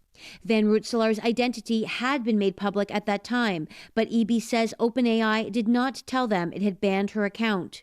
OpenAI says it reached out to police immediately after the shooter's name was made public.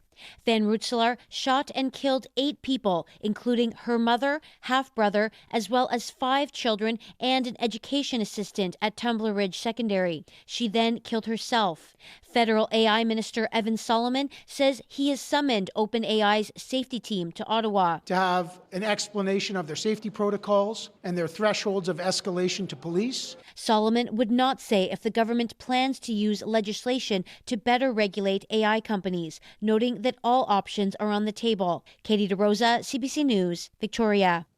Ukrainian President Volodymyr Zelensky says he wants Donald Trump to come to Ukraine and see the effects of war. Today marks 4 years since Russia's full-scale invasion began. The CBC's Anna Cunningham has more from London. Remembering the lives lost to the brutality of this war in Europe, Ukraine's President Volodymyr Zelensky in a special address defended Ukraine's independence. Putin has not achieved his goals, he says. He did not break the Ukrainians, he did not win this war. Ukraine has witnessed some of the heaviest Russian drone and missile strikes this past year. Ukrainians have endured a bitter winter, many left without power and heating. In snowy northeastern Kharkiv, resident Nina Davidova says, "I never thought it would start. She hopes it will end tomorrow." Oksana is more pessimistic.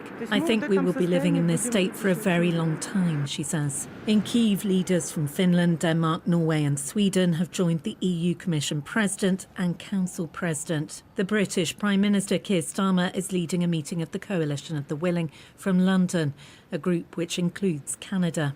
The NATO Secretary-General Mark Rutte reiterated his support from Brussels. NATO stood with Ukraine from the beginning. Rutte says the US President Donald Trump has been clear that he wants to end the war. But Tuesday, the Kremlin confirmed its military goals in Ukraine have not yet been achieved. Kremlin spokesman Dmitry Peskov warning it will continue fighting in what he says has turned into a wider confrontation with countries from the West. Anna Cunningham, CBC News, London. And that is the latest national and international news from World Report. News anytime, cbcnews.ca. I'm Marcia Young.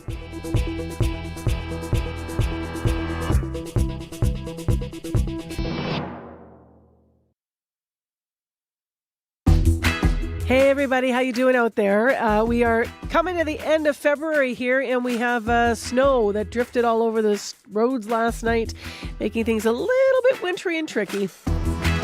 Thanks for joining us this Tuesday morning from Manitoba and downtown Winnipeg. I'm Marcy Marcoux, as mentioned, and this is Information Radio, your morning show, 89.3 FM, 990 AM on the app, or you might be watching on YouTube.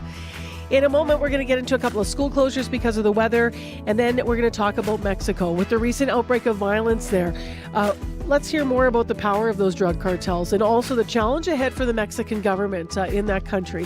So stay tuned for that conversation. In addition, we'll get a bit of an update from Heather Wells in our news department about where Manitobans are at, the flight situations and such.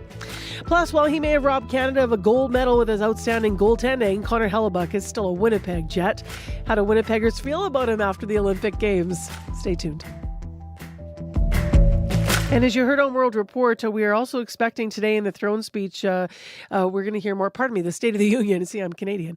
We're going to hear more about what is happening down south, the State of the Union address tonight. And we are expected to hear more about tariffs. So what does all of this mean? And how is Manitoba watching? The World Trade Center's on the show this hour as well. Right now, as mentioned, Heather Wells with our headlines. Good morning. Well, some encouragement for Canadians who are stuck in Mexico. Canadian Airlines are resuming flights following the violence there this weekend. The unrest appears to have settled, but some Manitobans in resorts like Puerto Vallarta say they may not be quick to come back home. They may stay for what's left of their trip, so we'll hear more from them. One man in particular says Puerto Vallarta has always felt safer to him than Winnipeg, so that's coming up. And a young First Nations woman killed last weekend was remembered at a vigil last night. More than a dozen people honoring Avante Hartlieb at the corner of Yonge and Sargent. Police say the 18-year-old was found dead, and now a 14-year-old boy is charged in her murder.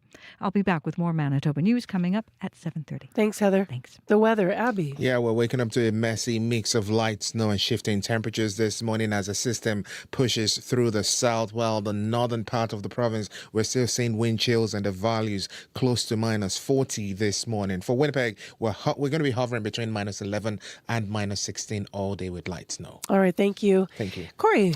Those highways today, north and east of the city, being reported as covered, so poor driving conditions overall. But the one issue here in Winnipeg that you want to keep an eye out for is at westbound Broadway, just past Gary. There's a collision blocking the curb lane on westbound Broadway, so keep left to get around that. If you have any updates for me, do give me a call. Curious also, the south perimeter being reported is covered as well this morning, so if you do want to let me know what you're seeing out there, you can call me at 204-788-3093. Here's what's closed. School divisions. Evergreen closed, Lord Selkirk, Interlake, Sunrise, and Lakeshore into the DSFM St. George School.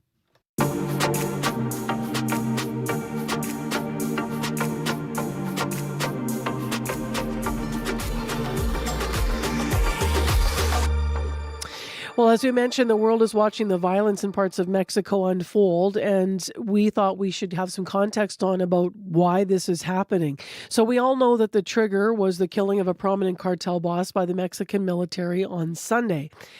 That caused this violence and targeted response from the cartels. But why now?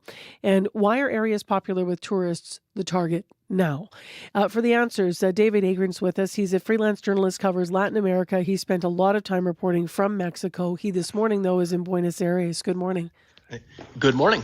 So tell us why the situation in Mexico right now escalated the way it did, and also into tourist areas. Yeah, for sure. With what happened is a phenomenon known as narco bloqueos, and so narco blockades. And what happens is that when the Mexican military tries to apprehend a drug cartel boss or has apprehended one, the underlings mobilize and they fan out. They commandeer and burn vehicles, be it cars, buses, trucks, you name it. And the idea is that it impedes the security forces, so they can't grab the boss, or if the boss is already in custody, these underlings will try to rescue that boss. So it's also something done to provoke terror in the population, and it really raises the cost of the government taking action. You know, if you're a politician, you think you're maybe going to think twice. Do I really want to go after this drug boss? Because if I do, there's going to be all this chaos and all this violence, and innocent people are going to get killed. So it's a little bit of a hostage situation. I'll ask you more about the criminal organizations in a moment. I actually want to ask you next, though, about what we know about U.S. involvement and what happened. Yeah, absolutely. So there was U.S. involvement. Both sides have said that. Mexico's military said that. The White House said that. I think it's very obvious that the White House wants its fingerprints all over this, partly because Donald Trump has been threatening Mexico so much. He keeps talking about taking ground action, possibly ever since that abduction of the Venezuelan president. It seems like he's looking at what's next, and I think everybody in Mexico is wondering if they're next. So you just see Mexico doing a lot of things to comply with the Trump administration, and whether that be not sending oil to Cuba, going after this big drug boss, settling a water debt, capturing Ryan Wedding, the Canadian accused of being a drug boss, and sending him to the U.S. Like they're trying to comply with Trump's demand and sort of get him off their back. And so what can you tell us about these criminal organizations at the center of this violence and how deeply entrenched they are? Yeah, the Jalisco New Generation cartel is very formidable, and this chaos, these blockades occurred in 20 different states. There are 32 states in Mexico, so that's more than half the country, and so it has a very long reach. It's known for violence. It shot down government helicopter. It attacks police convoys. It murders politicians in its home state of Jalisco in western Mexico. It uses landmines. It goes after. It drops bombs on its rivals with drones. So it's probably the most formidable cartel in Mexico. And even though it doesn't have a leader anymore, it will continue to be strong. And what will probably happen is there's more violence because the lieutenants, when this happens, when there's a decapitation in a cartel, the lieutenants have a power struggle. So, and with why Puerto Vallarta? I think it should be just said that the name of the cartel, the Jalisco New Generation cartel, is for the state of Jalisco. That's Guadalajara is the capital, the second biggest city in the country, and then Puerto Vallarta is just a major city that it has a presence in. So that's why what happened there. I want to ask you about two narratives, and this is from a perspective of here. So obviously we know that there are thousands of Canadian tourists in Mexico right now. We've been talking to the Manitobans. One of the narratives is that you're seeing on social media from some people is, don't let this keep you from coming to Mexico. They need tourism. The people are lovely. We should support their economy here. Put this in perspective. The other narrative is this has been going on for years. This is somewhat of an escalation, and you're taking a risk if you're going to be going there, or you should understand this could happen at any point, or could have happened before at any point. What is your sense of those two narratives and those realities? Yeah, I tend to, I lived in Mexico for almost 2 decades, including in the state of Jalisco, and so I have felt the same way, where I felt very safe. But I've always found it a little bit offensive to hear when people say that I feel safer here in Mexico than I do back home. You need to talk to actual Mexicans and be with them. I've been with friends when their parents get a phone call wondering if basically saying somebody called the house saying that their child was kidnapped. There are extortion attempts. Extortion occurs all around the country. A lot of Mexicans want to go to Canada, and why do they want to go there? Because they're worried about their kids.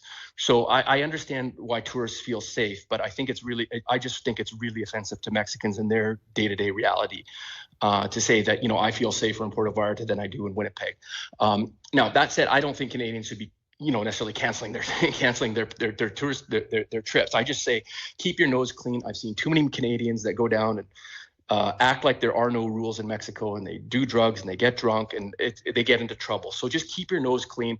Recognize also that Mexico is a big country and there are parts that are very safe.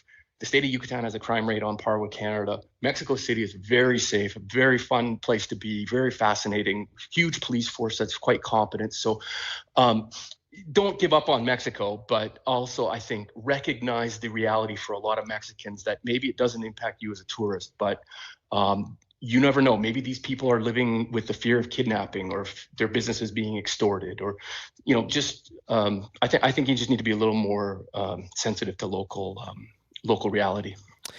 Really appreciate your perspective here, David. Thank you. Okay, you're welcome. That's David Agrin, freelance journalist, covers Latin America, has spent a lot of time reporting as well from Mexico. This morning, though, we reached him in Buenos Aires. The fire hose of news from America can feel like a lot these days. If you're trying to figure out what to make of it all, we got you. I'm Katie Simpson. And I'm Paul Hunter. We're correspondents here in Washington. Working just around the corner from where much of the action is taking place. 2 blocks from the White House. And that's the name of our new podcast. For top-notch analysis of U.S. politics from a Canadian perspective, find 2 blocks from the White House on CBC Listen and wherever you get your podcasts. It is 7:20 right now on 89.3 FM, 990 AM on the app and YouTube. We're now getting word that the south perimeter is also covered with snow. And north and east of Winnipeg, there's some highway conditions that'll be challenging with covered highways with snow, some poor conditions. So just take it easy. It's going to be a slow start to your Tuesday here as we've got that blowing snow over the roads. Allison Russell with some music now ahead of our morning sports update. Montreal-born singer-songwriter. This is her tune called The Returner.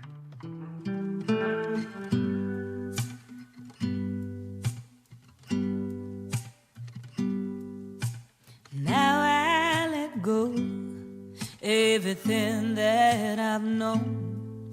Let it go out, let it roll out with the tide. I can't think of a thing that hasn't been shot through with pain.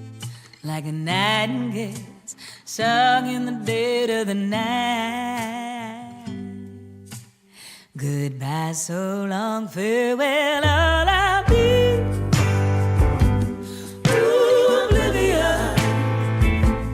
Throw me in the ocean. Ooh, see if I can swim. I'm a wild again. I'm a sad child again. I come 10 million miles. Ooh, I'm burning. I'm a summer dream, I'm a real light dream, I'm worthy of all the goodness and the love that the world's gonna give to me. I'ma give it back 10 times, people, are you ready? If you think you're alone, hold on, I'm coming.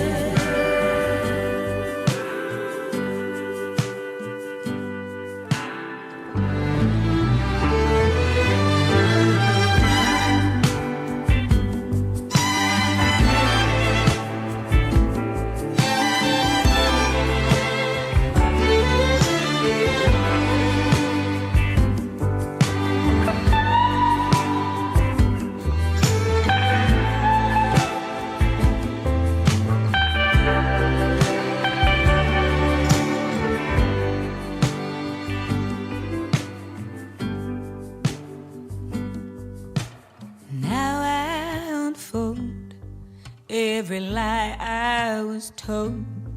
Watch them wither, watch them scatter with the wind.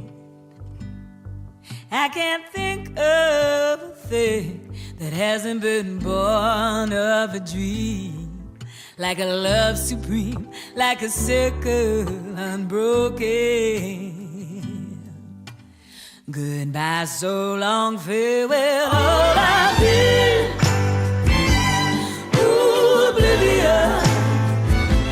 Throw me in the ocean. Ooh, mama, watch me swim. I'm a wild again. I'm a star child again. I've come 10 million miles. Ooh, I'm burning. I'm a summer dream. I'm a real light dream. I'm worthy of all the goodness and the love that the world's gonna give to me. I'ma give it back 10 times, people, are you ready? If you think you're alone, hold on, I'm coming.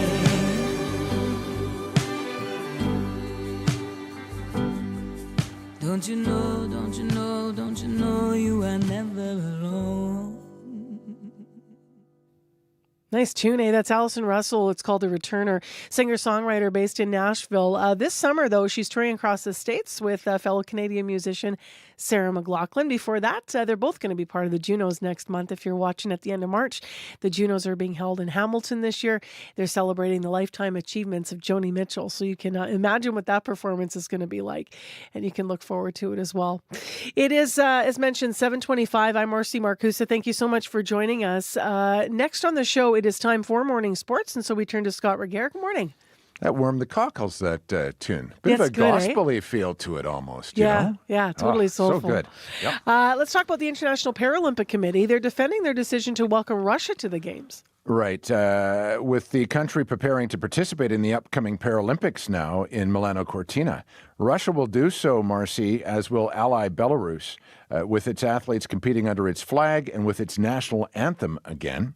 It is something they haven't been allowed to do in most international sports since their invasion of Ukraine 4 years ago today. When asked how he justifies his committee's ruling, IPC President Andrew Parsons says it's beyond his control. There was a decision taken by our General Assembly allowing Russia and Belarus to be full members again. With that, they have the right to participate at the Games. We are a very democratic organization. Whatever is decided by the General Assembly cannot be overturned by the board or by myself as president. The General Assembly is made up of delegates from the IPC's 183 member nations. For a motion to be passed, and this one barely passed, it's required a majority of 50% plus one vote. Ukraine says its team will boycott the opening ceremony, and the Czech and Polish Paralympic committees say they'll likely do the same. The Canadian Paralympic Committee has yet to comment on the matter. Meanwhile, the Italian government, Marcy, says it disagrees with the IPC's decision and is urging the ruling body to reverse it. This with the opening ceremony slated to begin in a week and a half from now in Verona. Let's go to hockey. Much of the talk continues to surround the U.S. gold medal winning team. That's right. Draped in American flags and wearing their Olympic gold medals, they partied in Miami last night. Players signed autographs. They posed for photos with their championship bling and celebrated ending a 46-year-old gold medal drought at the Winter Games. President Donald Trump invited the team to attend his State of the Union address tonight. The gold medal winning women's team, meanwhile, declined Trump's invitation. Many are wondering whether that has to do with what Trump said over speakerphone in the men's locker room after they won gold. The president told them, quote, "I must tell you, we're going to have to bring the women's team. You do know that. I would probably be impeached if I didn't invite them," end quote. Asked about those comments, the gold medal winning goal scorer Jack Hughes says things are being blown out of proportion. Everyone's giving us backlash for all the social media. It's so negative, and they're trying to find a reason to just put people down and make something out of almost nothing. We're proud to be Americans, and no matter what your views are, we're super excited to go. I think everyone in that locker room knows how much we support them, how proud we are of them. The same way we feel about them, we know they feel that way about us. Them in this case is the U.S. women's team, and Hughes may support them. That's not the issue. It's whether their president does. For the record, the American women's team is forgoing tonight's State of the Union, citing scheduling conflicts. Let's finish on another sporting note with the boys of summer. In the air to center field and deep, and it is gone. There's the tonic for another chilly Canadian winter day. Kazuma Okamoto hitting his first home run as a Blue Jay in a preseason loss to the Mets yesterday. Over the past decade, Okamoto has been one of Japan's best power hitters, which is why Toronto signed him as a free agent. Jays manager John Schneider says he likes what he sees. You can see the tools right away. You can see the swing. You can see the bat speed. You can see his game IQ. But what I've seen is he's a really funny guy, and I think he's going to fit in with this group really well, and we're just trying to make him as comfortable as possible. And this group is cool because they have a very good knack of accepting guys when they're new and really making them feel comfortable. So far, so good. In a sport known for its pranking, Marcy, the Jays are among the best at it. Last season, for instance, pitcher Chris Bassett was forced to serve as a bat boy for a game when he finished last in the Jays Fantasy Football League. So it sounds like Okamoto, with his personality, might fit right into all that. All right, Scott, we will talk to you tomorrow. Sounds good. That's Scott Regehr with our morning sports report. The following school divisions are closed today because of the weather and hazardous road conditions in some areas. So Evergreen, Lord Selkirk, Interlake, Sunrise, and Lakeshore, and in the DSFM, St. George is closed. Speaking of the commute, Daniel called the commuter line during our sports report just now. Lajmodi at Eastmont Place, lights are flashing red in all directions, very backed up, he said. Light standard is down, but is not blocking traffic. 788-3093 with any updates, and your news is next. This is CBC News. Good morning. I'm Heather Wells in Winnipeg. At 7:30, that temperature keeps tumbling now. Minus 13 in Winnipeg. Will keep falling to minus 15 this afternoon with periods of light and blowing snow expected today. Canada's major airlines will resume most of their cancelled routes to Mexico today after drug cartel violence broke out over the weekend. Air Canada, WestJet, Porter, and Air Transat will all restore service to Puerto Vallarta and Guadalajara, but not all flights will be running, so check with your airlines if you have a booking. Here in Winnipeg, one flight at 11 o'clock this morning is headed to Puerto Vallarta. A Winnipeg man who spends winters in that resort city says the violence that erupted over the weekend is a complete anomaly. A series of fires and explosions erupted Sunday after a cartel boss was killed by the Mexican army. Blake Taylor has visited Puerto Vallarta many times over the past 30 years. He says it's never been like this before. This is unique. I mean, we started coming to Puerto Vallarta 30 years ago, and we've been here probably 25 times since then, and it's always felt safer than Winnipeg. It's always felt completely safe and comfortable. And Taylor says he plans to return next winter, but adds that could change if cartel violence becomes a recurring issue. Remembering an 18-year-old homicide victim. Drummers playing at a vigil for Avante Hartlieb. More than a dozen people came to honor the First Nations woman at the corner of Yonge and Sargent last night. Winnipeg police say Hartlieb was found on February 14th after officers were called to a home in the area. Michelle Abraham is Hartlieb's friend. She was still just a baby too, so I was like, she had a whole life ahead of her, so everybody should just remember her as like a bright light, and her smile was awesome. A 14-year-old boy has been charged with second-degree murder and criminal negligence causing death. U.S. President Donald Trump will deliver his State of the Union address tonight. Trump's speech comes amid sinking poll numbers and a rough relationship with the U.S. Supreme Court. It also happens on the very day new U.S. tariffs of 10% come into effect. The administration is also increasing its pressure on Iran to make a nuclear deal. Well, 4 years ago today, Russia invaded Ukraine. That war still rages with no end in sight. CBC News interviewed Ukrainian President Volodymyr Zelensky, asking him if his country is willing to compromise in a peace deal with Russia. I think that people are ready for any compromises in which they don't lose dignity and independence of country. You can ask about compromise, but you have to do it with a respect to this nation. The Ukrainian government says another round of peace talks could be held at the end of this week. You can hear the latest national and international news coming up on World Report at 8. About 600 educational assistants from the River East Transcona School Division have voted to join a union. They have been part of an independent association. They are now just a step away from being part of the Canadian Union of Public Employees. Once approved, the union will have more than 7,000 members working in education across the province. CUPE President Gina McKay says workers came to them with concerns around pay and workplace conditions. We work so hard in the education sector to make sure that we see gains for workers in the education system. So we're so happy and so pleased to welcome them in with over 6,500 other education workers in Manitoba. McKay says the vote was overseen by the Manitoba Labour Board and is awaiting final certification. A group of hunters and wildlife experts is urging the public to oppose a proposal for changes to migratory bird regulations. The move would allow hunting seasons for tundra swans and mourning doves across the prairies. Ted Muir, a hunter and former wildlife educator with the Manitoba government, worries people might accidentally shoot trumpeter swans.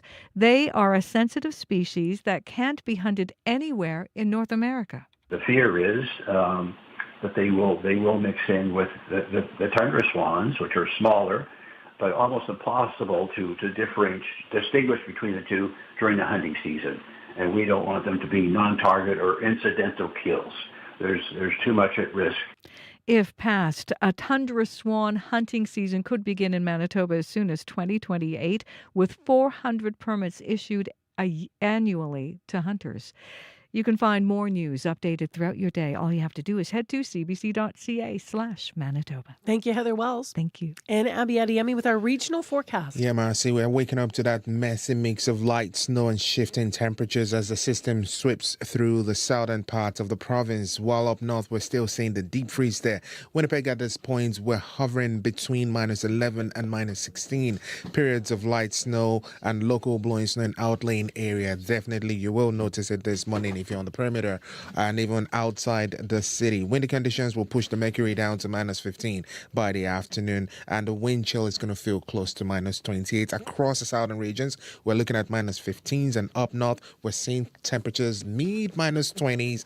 But if you go towards Tuduli Lake and Lynn Lake this morning, the wind chill feels like -38. All right, thanks, Abby. Thank you. Because of what's happening with the weather and road conditions, Evergreen, Lord Selkirk, Interlake, Sunrise, and Lakeshore will all have a snow day today. They're all shut down and closed. And the DSFM has closed at Col St. George. That's your list. 7:36 into the commute now with Corey. The biggest issue here in the city right now, La Jamodière and Eastman Place, those lights are flashing red in all directions. Got a call from Daniel. He said that there's a down light standard, but it's not blocking traffic. But as you can imagine, very, very backed up. La Jamodière and Eastman Place, those lights flashing red. As for the highways, the worst highways are north and east of Winnipeg, hence a lot of those school closures. But I'd love to get an update of what you're seeing out there, especially if you're on this, if you drove the South Perimeter today. I see that's being reported as covered as well. Give me a call on the CBC Commuter line. That number, 204-788-3093. Thanks, Corey. Thank you. Well, as you've been hearing in the news, people who are stuck in Puerto Vallarta, Manitobans, are getting some information about when flights may resume. And in fact, there is a flight that we understand is going to be coming back later today. Right now, though, let's take you to someone who knows firsthand what is going on, at least with her own situation. We spoke yesterday to Manitoban Katharina Steifenhofer. She is in Puerto Vallarta. She actually got stuck in the airport and was sort of hunkered down literally as there was gunfire being heard outside when this was escalating, and they were stuck into a hallway and told to sit tight. She slept on a piece of cardboard overnight. We talked to her yesterday morning, and she was eagerly awaiting information. She'd still been in the airport. Now, Katharina is one of those Manitobans that did have some developments. So we understand last night she did manage to get to Puerto Vallarta Hotel, and she slept there last night. She's on the line though with us this morning with a bit of an update of what's going on from her perspective. Thanks so much for joining us again, Katharina. Appreciate it.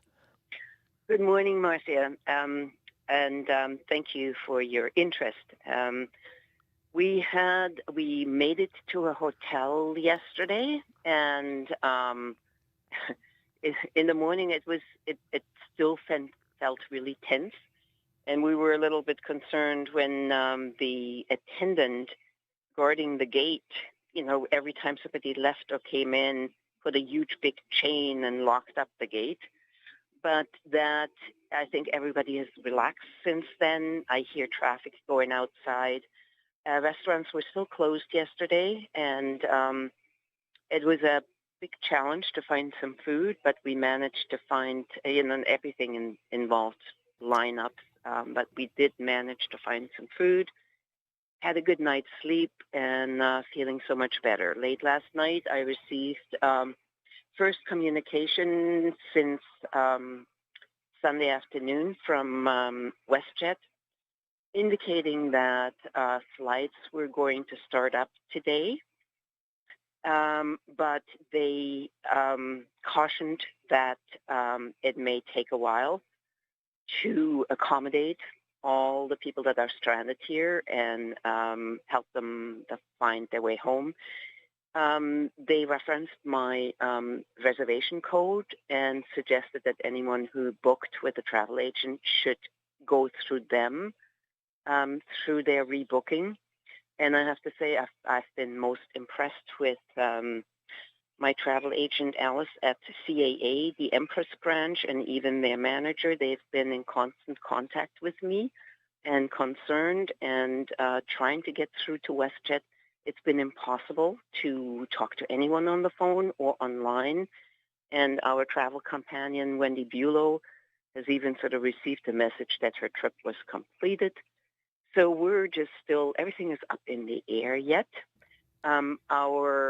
We were traveling with the two other couples, and one couple was bumped off the flights last week, and they were rescheduled to the flight that's going out later today. And you're talking about, to interject, to be clear here, that couple is on a flight later today back to Winnipeg. Is that correct? Yeah. Okay. And our understanding is that, they seem to be confirmed for that flight that's going out later today back to Winnipeg. Well, and that's go ahead.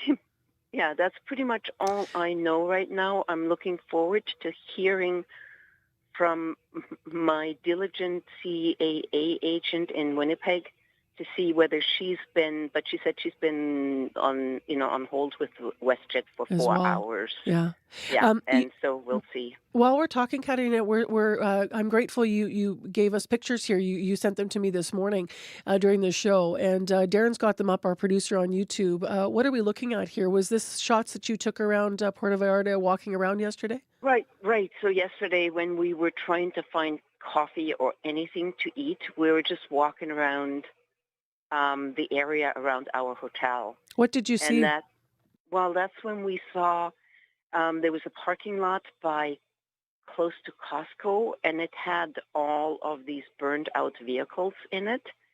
And and just walking around, there is just so many burned out cars and trucks and buses, and that's just right around the walking area of our hotel.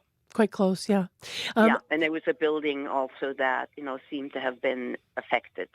And when we were driving to the hotel yesterday, earlier in the day, we also passed an OXXO. Those are the convenience stores that seem to have been targeted. Yes. And that OXXO was still smoldering. So it all was very and is very fresh and present. Yeah, and not sure what today will hold. We're hearing lots of analysis of that, but calmer. It seems to be the much calmer. sentiment. I hear traffic in the street. Yeah. When we were talking to vendors yesterday, they said that restaurants would open today. And let me ask you this: from your point of view as a traveler, what do you hope that this situation might result in moving forward? Well, first of all, I want to reiterate, that this cartel incident and violence should not and in no way reflect on the Mexican people and the Mexican culture. The Mexican people are wonderful. They're the most friendly, generous, happy, joyous people that, I've ever met. And that's why I come here to vacation, because I love the Mexican people so much. I think the cartel there, I think there is much deeper roots to that relate to poverty, that I also kind of point back to the U.S. and some of the politics and the drugs and all of that. I mean, I'm not privy to that, but I separate the cartel from the Mexican people. And as far as a traveler, I understand you'd like some better legislation moving forward. In what way? Right. Yeah, that is, I have been extremely disappointed with WestJet and the way they have abandoned us as travelers, and that it even started. We paid what I call expensive money for our flights. They were we booked last July, and paid $1,800 each for a round trip to TV. And then, so as I mentioned, we traveled in a group of 3 couples, and one couple received an email from WestJet last week advising them that they were no longer on the flight back on Sunday that we were all scheduled to, and just willy-nilly bumped them off and gave them a choice of spending the night in the Calgary airport rather than a direct flight from. So you want overall better legislation to protect consumers and hold airlines like WestJet more accountable just for how they operate overall? Because that was before the violence broke out, but. Yeah, you know, and that has been an issue, and it has been an issue, a long-standing issue. We need better legislation to regulate our airlines so that they are more accountable to the customers. And right now we don't have that, and we desperately need that. I already wrote an email to my member of parliament, Ben Carr, suggesting that, and I think we, in general, we need to call for that. We will leave it there. I'm glad you slept in a hotel last night and not on a piece of cardboard, and that things seem to be calmer from your perspective. And hopefully, you'll make it home safely, and everything will be well for you, Katerina. We really appreciate the update from you. Well, thank you so much. And listening to the weather report right now in Winnipeg and Manitoba, it's not quite so bad being stuck here. So.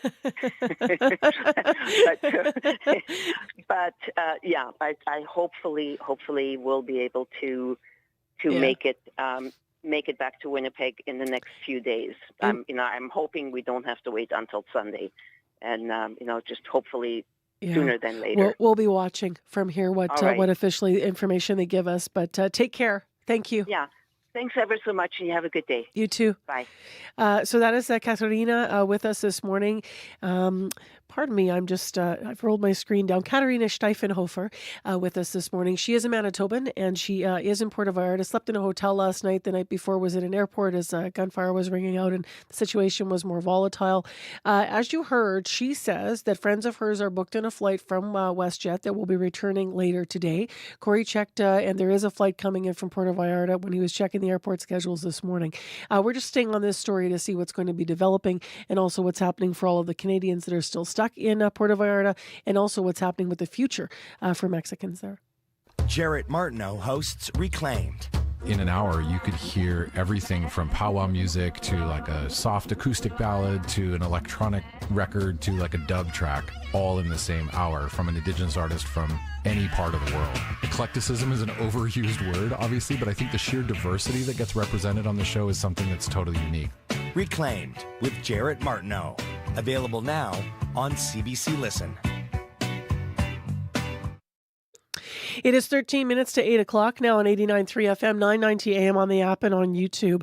And stay with us, because coming up after 8 o'clock here on the program, we are going to take you to another part of Mexico where another Winnipegger is stuck. So we'll have that for you coming up after 8. Also, we're going to have Winnipegger's impressions of Connor Hellebuyck. He stopped Canada literally from getting a gold medal at the Olympic Games, but he is still a Winnipeg Jet. So we're going to hear from some Winnipeggers about Connor Hellebuyck. Next on the show, the U.S. Supreme Court struck down some of President Donald Trump's tariffs on Friday in a 6-3 decision. As you might have been following along with this story, you might have heard that the justices said that Trump overstepped his authority by invoking emergency presidential powers to bring the levies into effect last year.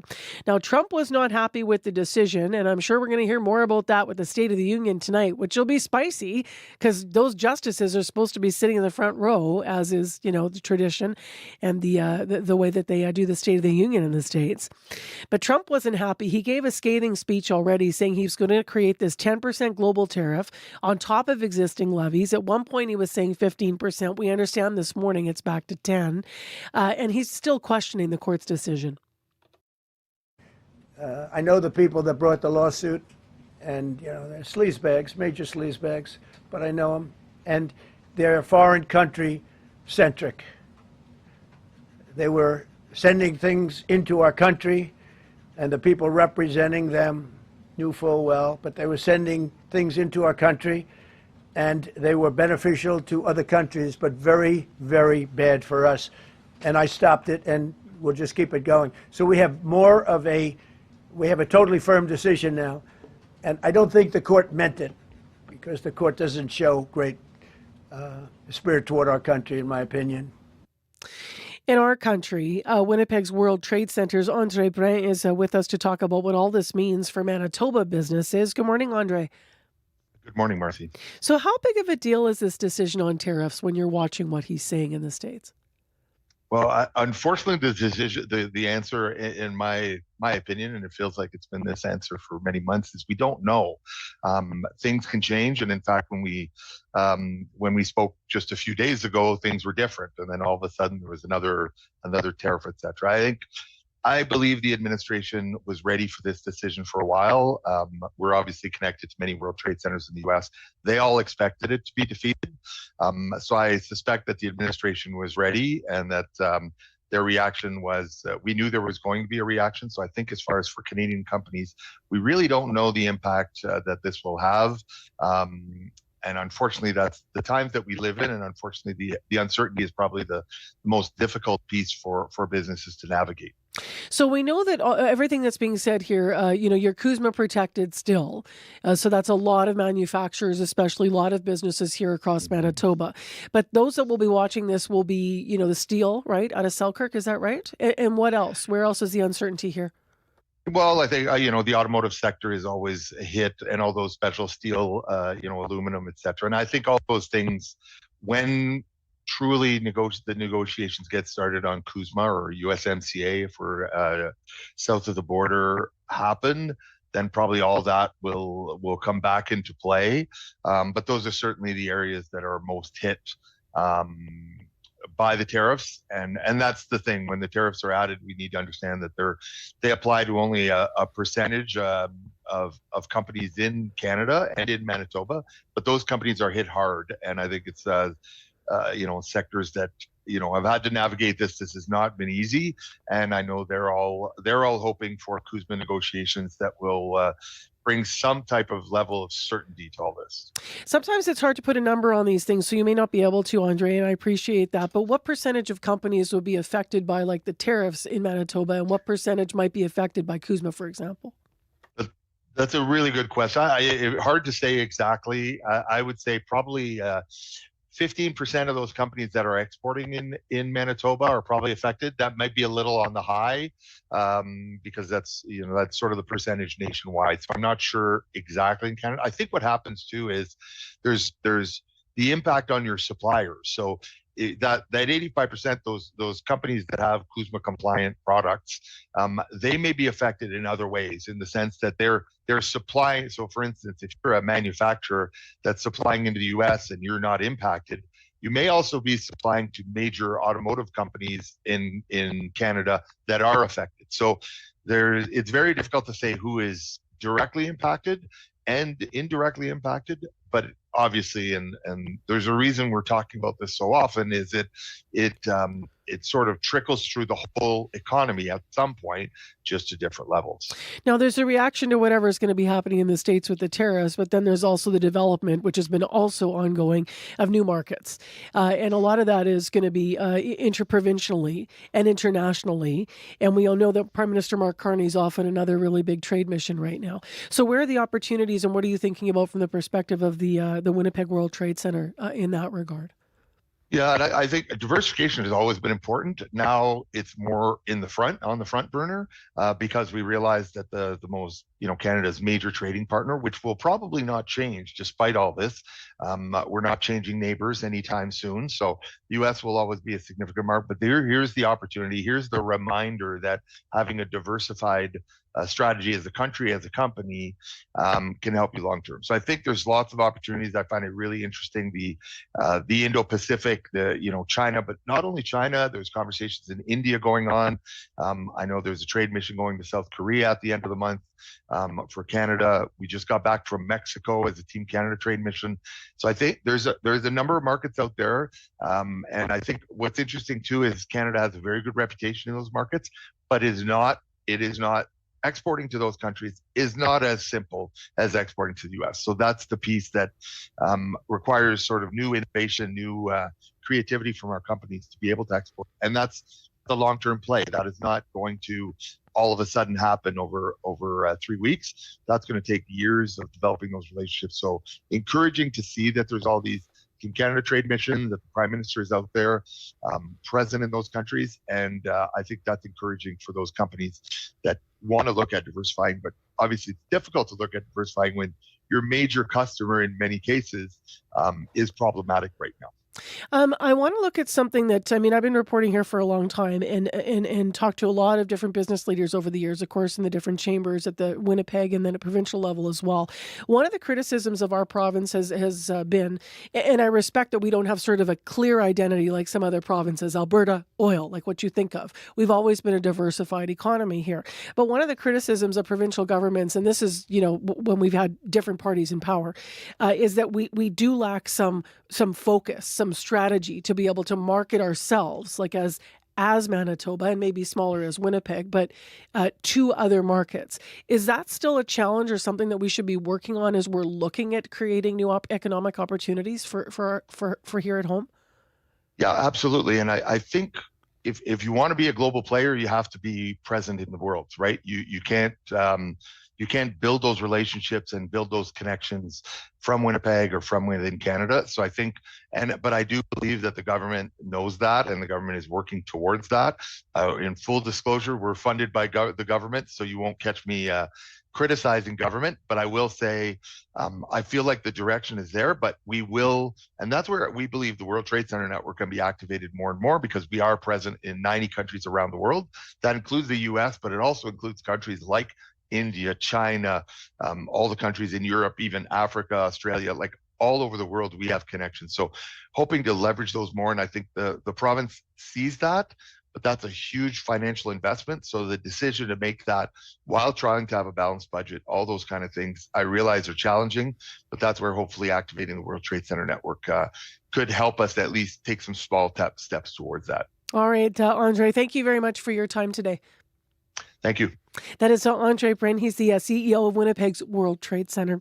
I'm Mercy Marcusa. It is 3 minutes to 8 o'clock. You're on CBC 89.3 FM, 990 AM on that app and on YouTube. We're going to take you back to Mexico actually after 8 o'clock. We're going to talk to another Manitoban who is there. He is in one of the areas that's sort of just north of Puerto Vallarta, about 25 minutes only, but we're going to talk to him about what it's like for him. He has been locked down as well. In addition, after 8 o'clock, we're going to find out what you think of Connor Hellebuyck. A lot of people are very happy for Connor Hellebuyck winning the gold medal with the United States, but then maybe a little conflicted because he was literally what blocked our way to a gold medal for Canada. So that's coming up after 8 o'clock from Winnipeg. It is minus 11 in the city here. It's mainly clear. Today our temperature will fall to about minus 15 with wind chill minus 19, and minus 27 is what it's going to feel like this afternoon. So it certainly is brisk. Brandon's partly cloudy, minus 14 right now. Thompson with light snow and minus 21. Because of hazardous road conditions, schools in Evergreen, Lord Selkirk, Interlake, Sunrise, and Lakeshore are closed. DSFM has closed at Cole St. George today. We also hear the South Perimeter's covered. The highways north and east of Winnipeg are covered. Earlier, a water main break northbound Moray, north of Portage might still be an issue. So lots going on. Also, now a collision blocking the entirety of northbound Henderson just before the perimeter. It's backed up. Police and a tow truck on scene there. Go slow. It's just going to be slow. That's what it's like out there. Everything's, mushy and slippery. 788-3093 is where you reach us. And Heather Wells is going to take us to the top with headlines. Good morning. Well, Canadian Airlines are resuming flights following this weekend's violence in Mexico. The unrest appears to have settled. However, some Manitobans in resorts like Puerto Vallarta say they may not be quick to rush home. They may stay for what is left of their trip. We'll hear more. And a young First Nations woman killed last weekend was remembered at a vigil last night. More than a dozen people honoring Avante Hartlieb at the corner of Yonge and Sargent. A 14-year-old boy has been charged in her murder. I'll be back with more Manitoba news coming up at 8:30. All right. Thank you, Heather. Thanks. We have World Report, the latest in national and international news, next on CBC. Stay with us.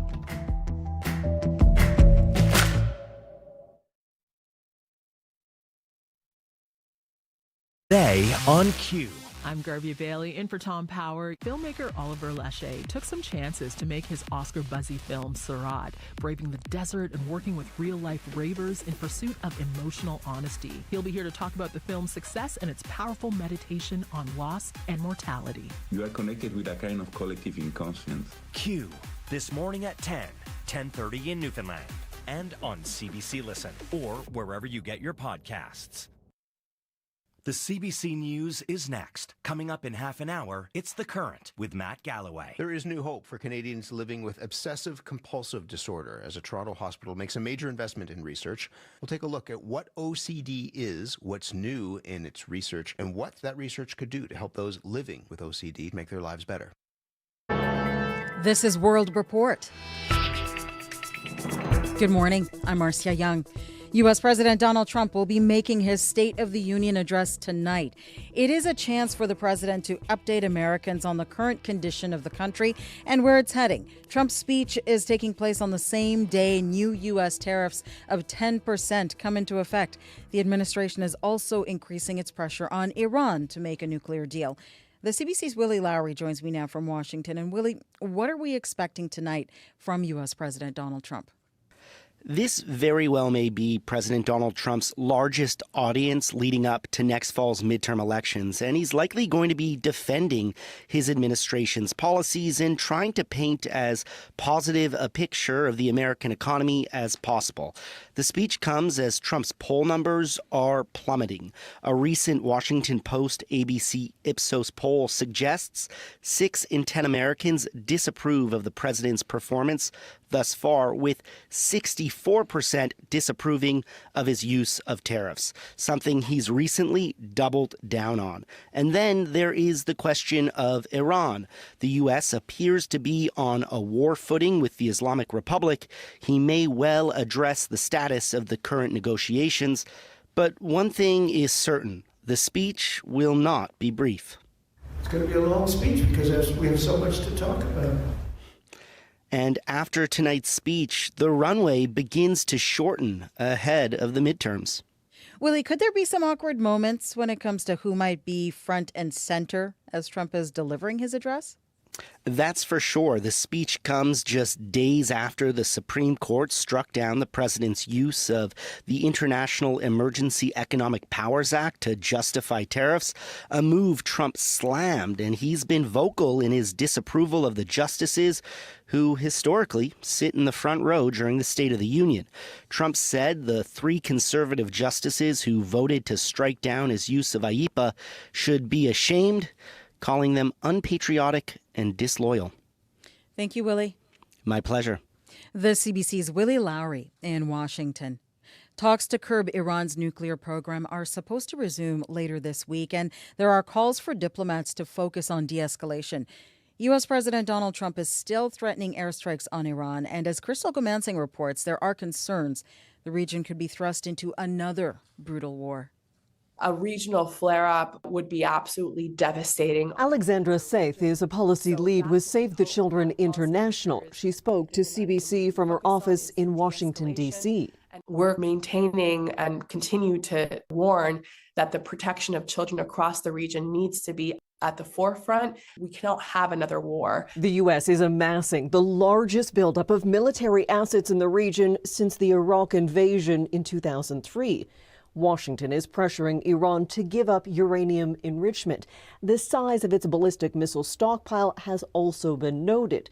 Iran doesn't appear to be willing to give up all nuclear production. Officials have suggested they're willing to compromise for sanctions relief. A third round of mediated negotiations are scheduled for Thursday in Geneva. Yesterday in the Knesset, Prime Minister Benjamin Netanyahu said Israel is facing complex and challenging days. He said the alliance with the U.S. has never been stronger. Israel attacked Iran last June, followed by American strikes on nuclear facilities. The military action ended previous rounds of talks to get Iran to sign a nuclear agreement. In a social media post, U.S. President Donald Trump wrote that if a deal isn't reached, it'll be a very bad day for that country and, very sadly, its people. Crystal Gomansing, CBC News, Jerusalem. In New Jersey, People around the state are grabbing shovels and firing up snowblowers. They are still trying to dig out after a storm hit several northeast states yesterday. The bomb cyclone brought winds and more than 60 centimeters of snow to areas stretching from Virginia to Maine. Thousands of flights had to be canceled and several travel bans were in effect. More than 260,000 customers are still without power. Canadian Airlines are resuming flights to Mexico following the weekend of violence there. Mexican authorities say they have restored calm. The Jalisco cartel retaliated over the death of its leader. Thousands of Canadian tourists were trapped when the airlines canceled flights into Mexico. As Yasmin Hanea reports, some Canadians could be returning home as early as today. There were plumes of smoke on two different sides. Canadian snowbird Kathleen Lucas says burnt-out vehicles lined the street near her condo in Puerto Vallarta. In the evening, there was a strong smell of burning plastic or rubber. She and thousands of other Canadians ordered to stay inside after the Mexican army killed the head of one of the country's most powerful cartels. It retaliated, setting buses, cars, and businesses on fire. Vancouverite Yogi Omar went to Puerto Vallarta for his birthday and says it's been hard to get food. We're all starving, so we're just trying to find any crackers, anything that we can find. Air Canada, WestJet, and Air Transat say they will resume full operations to Puerto Vallarta today. And Air Canada says its operations from Toronto to Guadalajara will restart Wednesday. And the situation is stabilizing. Canada's ambassador to Mexico, Cameron McKay, says commercial airlines have more than enough capacity to get Canadians out. And at this point, there is no need for the government to airlift citizens. The airlines themselves will make the call as to when they're ready to start bringing Canadians back home, but I'm feeling optimistic about that. Global Affairs says Canadians should check if there are any changes to their flights before heading to the airport. Yasmin Ghanea, CBC News, Vancouver. AI Minister Evan Solomon has summoned OpenAI's safety heads to Ottawa today. He wants answers about the Tumbler Ridge shooter's use of the technology. The tech company banned her from ChatGPT months ago over her scenarios of gun violence. But it did not inform authorities. Solomon says he wants an explanation about OpenAI's safety protocols and the threshold for escalation to police. The February 10th attack left 9 people dead in Tumbler Ridge, including the shooter. Britain's former U.S. ambassador has been released on bail. Peter Mandelson was arrested Monday on suspicion of misconduct in public office. Police say he shared confidential government information with the late sex offender Jeffrey Epstein. The alleged offenses date back to 2009 when Mandelson was a minister in Gordon Brown's cabinet. Opposition leader Kemi Badenoch says Mandelson is a problem for the current prime minister. This is the defining moment of Keir Starmer's premiership. Watching the man who he appointed to the highest position in our diplomatic service getting arrested by police, I think is an image that's going to stay with all of us for many, many years to come. Prime Minister Keir Starmer fired Mandelson as ambassador in September. He says Peter Mandelson lied during the vetting process about his links to Epstein. Today, February 24th, marks 4 years since Russia's full-scale invasion of Ukraine. Since that day, millions of Ukrainians have fled their homes. Many of them came to Canada to start new lives. 2 of those people have now settled in Newfoundland and Labrador. And as Enrique Wilhelm reports, they say this is a day filled with sadness and hope. All that memories, they just pop up in your mind. Memories of bombs and explosions irreversibly connected to February 24th for Alina Khubatenko. The Kiev native came to St. John's in October 2022, leaving behind her parents and brother. Today, her thoughts are with them and all other Ukrainians trying to live normal lives. While I'm talking with them each time, they're trying to show me that everything's fine. And that's really emotional, you know. On Newfoundland's west coast, Katerina Sidorenko is also apart from family. Originally from eastern Ukraine, she is one of roughly 250 Ukrainians, Sidorenko says, who have become neighbors in the Corner Brook region. After all of this terrible experience that I faced when I was in Ukraine and feel all of this war stuff, I think it was so peaceful to stay here. two lives of about 4,500 arriving in the province since 2022, according to Bruce Lilly, executive director of the Ukrainian National Federation's Avalon branch. But more remarkable, he said, has been the retention rate of about 85%, far above the provincial average. Newfoundlanders have such an opening, welcoming, it's like part of their character, it's part of what they're known for, and this was welcomed by the Ukrainians. And so Khubatenko and Sidorenko plan on staying and to continue speaking about the ongoing war against their country. After all, they say they're still fighting, still hoping. Henrike Wilhelm, CBC News, St. John's. And that is the latest national and international news from World Report. News anytime. CBCNews.ca. I'm Marcia Young.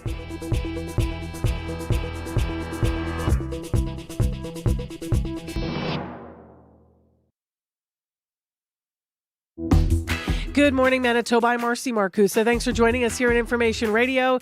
Tuesday, last week of February, and it is going out like a lion. I know that's not the saying, but lots of challenges this morning in traffic on the roadways and with school divisions closed.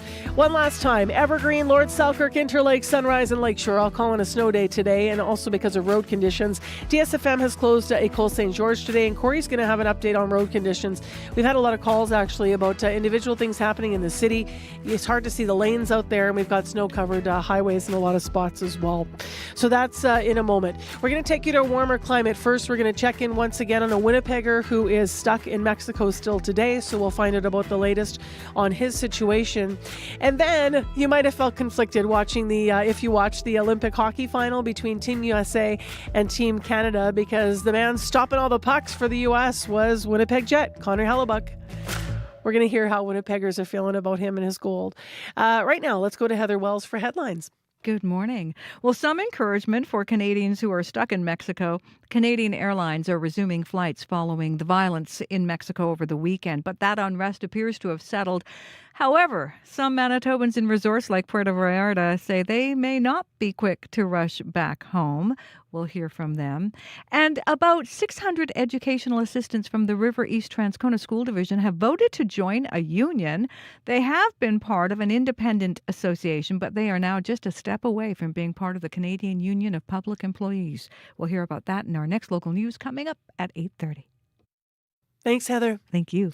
Abby, what's up in weather? Yeah, we're tracking light snow and gusts of wind sweeping across the southern parts of the province while tracking up north. We're already seeing the sun make its appearance, but that will not be warming things up with those wind chills and the values close to minus 40s as you travel towards Tudela Lake and Churchill this morning. But for Winnipeg, still hovering between minus 13 and minus 15. A few clouds there. The sun is trying to make its appearance. We're going to hover around that minus 15, minus 16 as periods of light snow and blowing snow moves in. We'll notice the windy conditions from the northwest. That's going to push our temperature really staying around this minus 15. For this morning, you're commuting. The wind chill stays around minus 27, so you will notice it. Just take it easy and make preparations for a chilly commute. All right. Thanks, Abby. Thank you. Corey. Yeah, a couple things to keep an eye out for here in the city right now. La Jamodière and East Mint Place, those lights are flashing red. There's a downed light standard, but it's not blocking traffic, but those flashing red lights mean slow going. Treat that as a four-way stop at La Jamodière and East Mint Place. Also, northbound Henderson, just before the perimeter. Heard from Kathy earlier that there's a collision that was blocking the entirety of it. When she called about 15 minutes or so ago, there were police on scene and a tow truck that was starting to clear that first car.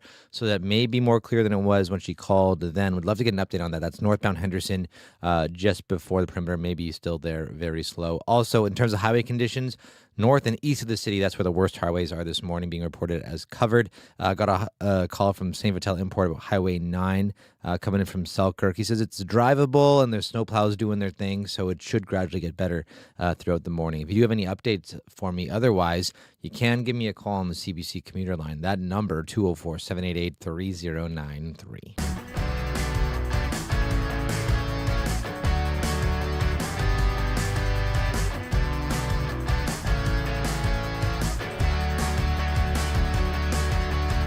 Well, Manitobans continue to be locked down in Mexico. As you've been hearing, a powerful drug cartel leader killed by government forces, causing an explosion of violence.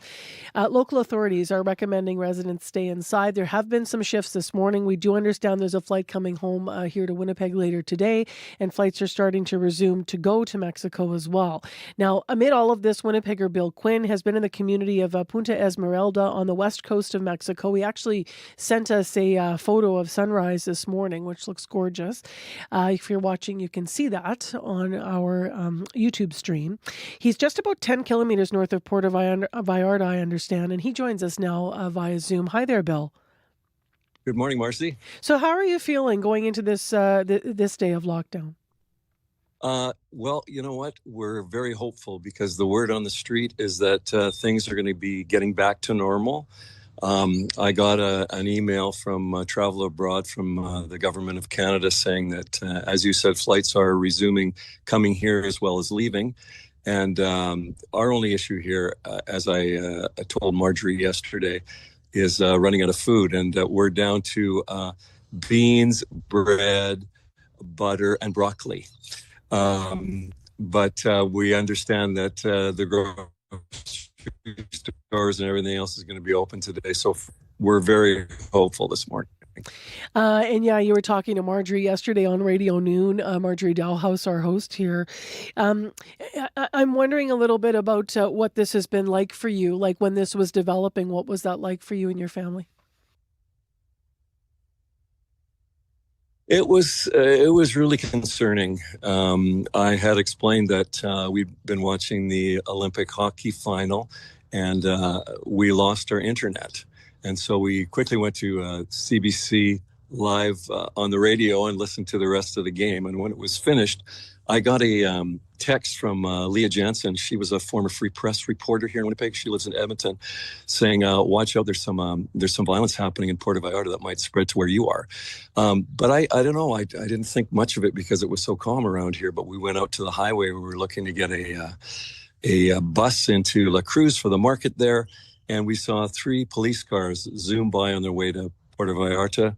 And then we really got concerned when there was a pickup truck with 2 officers with machine guns in the back heading that way as well. And that really concerned us. So we headed back to the security guard at the gate to our condominium resort here. And he said, "Big problem, you stay here." And well, since then, I think CBC has reported most of what has happened, but we've been in lockdown since then. Yesterday, we were a little concerned because we heard 6 large booms, and we weren't sure what they were. Of course, you think, is it a car exploding somewhere? We weren't sure, but I found out this morning that it was the Mexican authorities that were detonating explosives that they had seized from the people working for the cartel. So that made us feel a whole lot better. And yeah, it sounds like things are getting much better here for us today. How are you weighing what you're going to do next? Will you be flying home or will you be staying? How are you feeling? Well, we're here until March the 7th, and we flew Air Canada, and our flight here was seamless. We had absolutely no issues. Of course, that was on the 7th of February.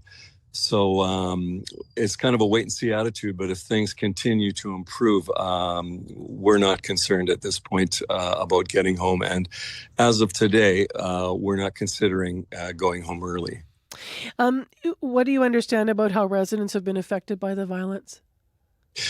Well, we've talked to a lot of people, as you know, a lot of Winnipeggers vacation in Puerto Vallarta and in the neighboring communities like we are in La Cruz, in Bucerias, and surrounding areas. We've talked to a lot of people, and we have differing stories. I was telling Marjorie yesterday that Kinsey Posen, who used to work at CBC and is the bass player in my band, The Very Things, was saying that his brother lives in a smaller community outside of Puerto Vallarta, and from the window of his apartment, he saw gunfire. He saw a guy shooting at a guy in a car, and I mean, that's shocking to some who lives in River Heights, and you don't expect this when you go on a holiday. I heard from a woman in my nurses choir, Joan Cormie, who tried to fly here, and her flight was redirected to Cabo San Lucas. It was a 12-hour day for her. She had to return back to Winnipeg. And just to be clear, what about residents who live in Mexico? I understand you've also been hearing and talking to some locals and feeling for them. We had an earlier morning interview about the overall situation for people that live in the country moving forward. What are your thoughts, Bill? Well, when we went into lockdown on Sunday, like I say, we're in a beautiful condominium resort, and so we went down to the beach. We saw almost a parade of about 50 people coming from the La Cruz market, which is where we were trying to get to on Sunday. And they mostly were people that live here, work here. We saw some very elderly women. We saw some young men that work as vendors at the market in La Cruz. And they looked really worn out. They couldn't take a bus or a cab home. And that's what we were talking about, my wife Heather and I and our friends here, that it's the people that live here that are really affected, and they don't know when something like this is going to happen again. And that's who you really think about. I did anyway, as they were walking by us. How are things going to be for them going forward? Thank you very much, Bill, for weighing in with your situation this morning and heading into your third day of lockdown. We really appreciate you being with us. My pleasure, Marcy. Thank you. That is Bill Quinn, Winnipegger, currently in Punta Esmeralda, just north of Puerto Vallarta. So the latest on the flights and what's happening this morning in the news. And I will also mention, in a moment, you're not going to hear me anymore. Corey Funk's going to wrap the show for us here. I have to go off to do some training. Tomorrow, though, we're live at the Forks. So just want to invite you to be down there from 7 to 8:30 as we celebrate winter, as we look at Winnipeg as a winter city. Who are we now and where do we have to go? We're going to brave the elements with a special note to the commuters who are winter commuters. Come by and see us. Mike Winnipeg's going to be there with coffee at 7 o'clock and some hot chocolate. So if you're a skier or if you skate down the river trail, consider doing that tomorrow and joining Information Radio live right at the heart of the Forks where the Assiniboine and the Red meet. Local news is in decline across Canada, and this is bad news for all of us. With less local news, noise, rumors, and misinformation fill the void, and it gets harder to separate truth from fiction. That's why CBC News is putting more journalists in more places across Canada, reporting on the ground from where you live, telling the stories that matter to all of us. Because local news is big news. Choose news, not noise. CBC News. Just got an update on the commuter line from someone who called to say that issue on Henderson just before the perimeter is now clear. Smooth sailing. Those cars are gone. There was a collision earlier. But you do want to keep an eye out if you are heading on Lage and Modière, right at the corner of Lage and East Mint Place. Those lights are still flashing red. There's a downlight standard, but it is not blocking traffic. If you have any more updates for us, you can call us on the CBC commuter line, 204-788-3093. Well, I don't want to rehash too many tough memories, but let's take you back to Sunday. It's 1-1 of the third period of the Canada-U.S. gold medal game. Canada's Devon Toews fires a shot. Everyone thinks it's in, but Team USA goalie Connor Hellebuyck stretches out for a wild paddle save. The U.S. went on to beat Canada 2-1 in overtime.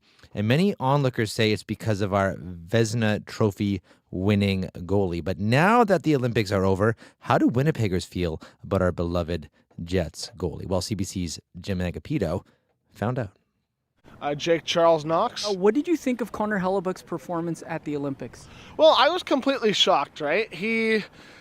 How do I even put this? Typically, the Winnipeg Jets are a pretty decent team, right? But we don't really see a performance from him that good, right?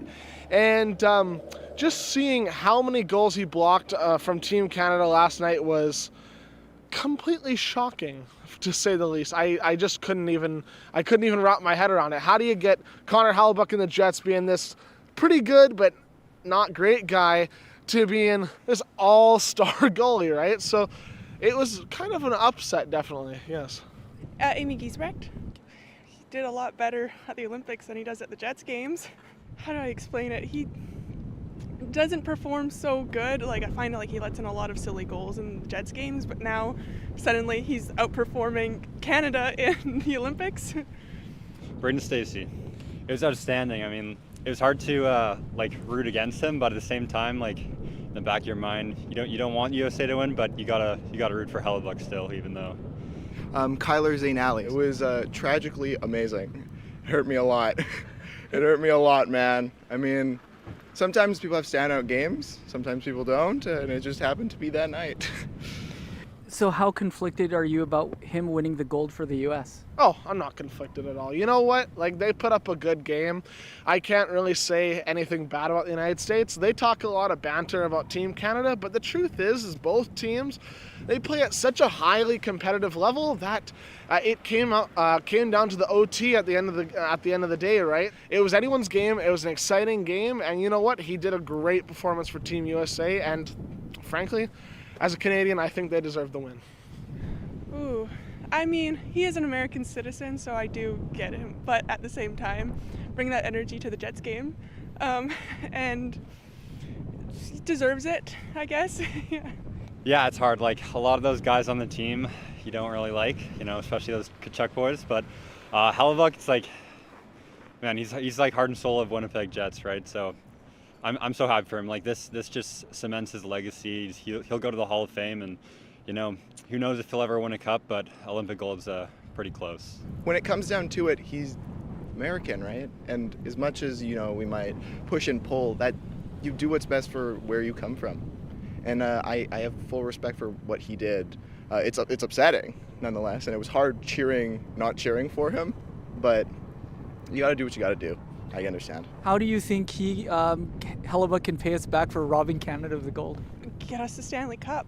That's the only way, right? Can he pay us back?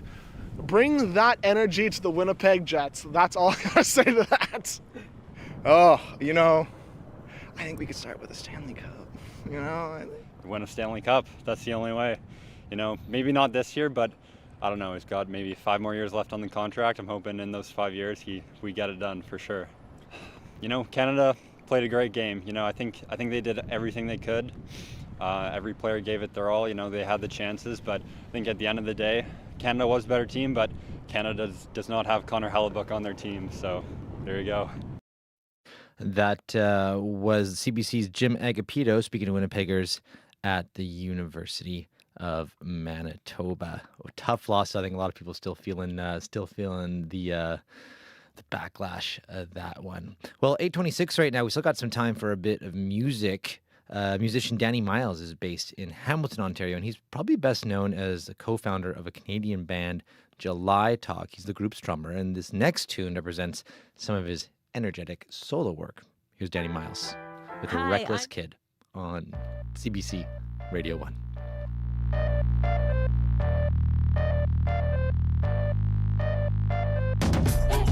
Kids throwing wigs, making bids now. Fizz off the grid, time to live now.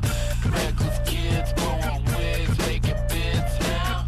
Fizz off the grid, time to live now. Let's blow these speakers, let's live right now. Let's blow these speakers, why are we waiting? Let's blow these speakers, let's live right now. Let's blow these speakers.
Why we waiting?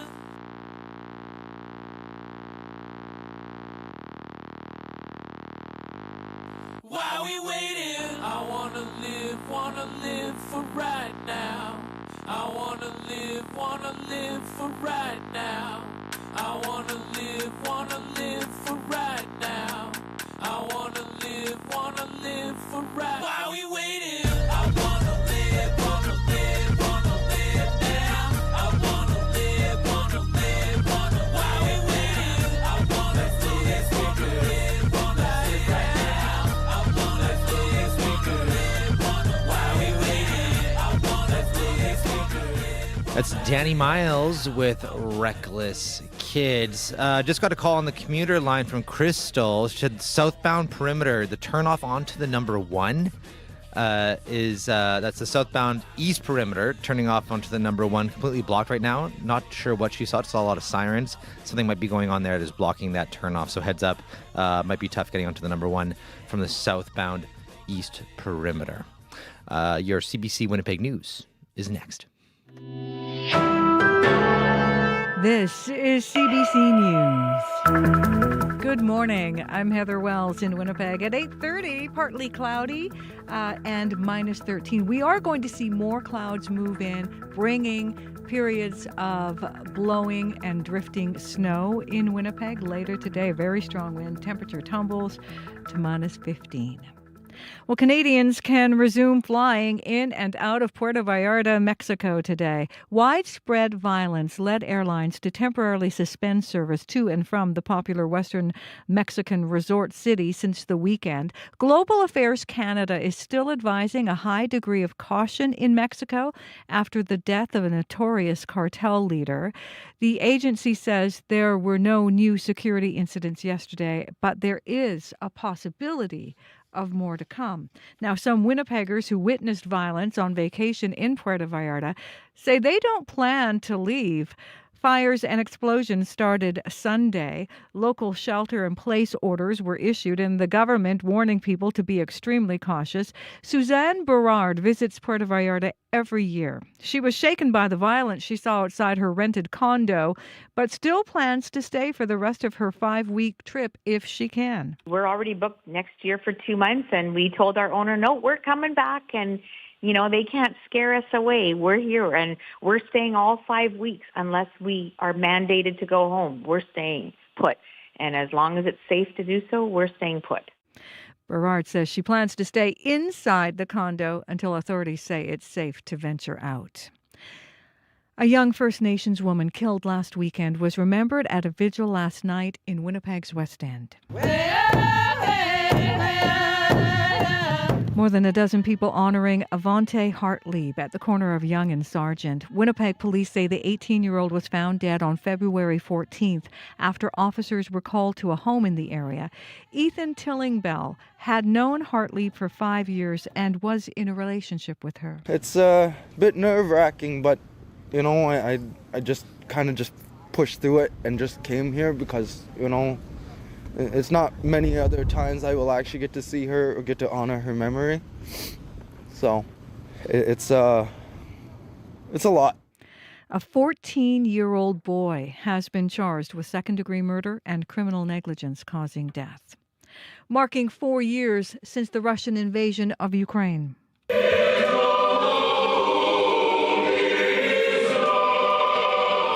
A multi-faith prayer service held this morning in Kyiv's 11th century St. Sophia Cathedral. Across Ukraine, a minute of silence as soldiers lowered flags, traffic was stopped, pedestrians paused. This happens every day in Ukraine to honor the tens of thousands killed in what has now been Europe's deadliest conflict since the Second World War. 600 educational assistants in the River East Transcona School Division have voted to join the Canadian Union of Public Employees. The workers have been part of an independent association. CUPE President Gina McKay says the EAs came to them with concerns. Hours of work, pay, benefits. And these are things that we can achieve through collective bargaining. We can look at achieving pensions for workers, and we can look at, being able to ensure that they have wholesome benefits that are reflective of what they need. McKay says the Labour Board oversaw the vote, which is now awaiting final certification. Once approved, the union will represent more than 7,000 members working in education across Manitoba. A proposal for changes to migratory bird hunting regulations is facing opposition. The move would allow people to target tundra swans and mourning doves across the prairies. A group of hunters and wildlife experts questions the proposal. James Duncan is a retired biologist and a hunter. While the doves are one of the most abundant game birds on the continent, Duncan says many people consider them to be songbirds. This is a bird that they see in their backyards, whether you live in the rural areas, whether you live in the city. This is a bird that comes to the feeder that people admire and enjoy. For mourning doves, the federal government is proposing a daily limit of 15 and a possession limit of 45 mourning doves in the 3 prairie provinces.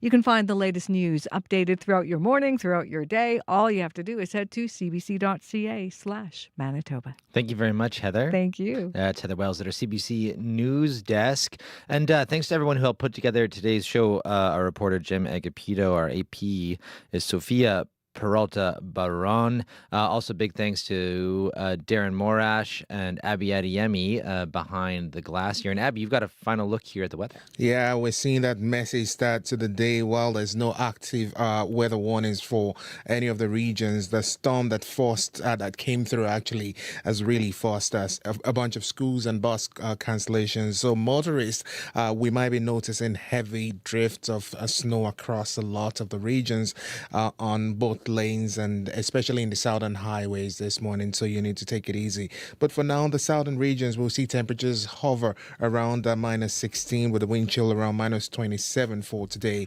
And up north, we're seeing temperatures between minus 20 and minus 32, but the real story is the wind chill up north. While the south, we're dealing with blowing snow and, more snow to come. The northern part of the province will deal with the wind chill close to minus 40 this morning. Similar conditions, Winnipeg, light snow on its way.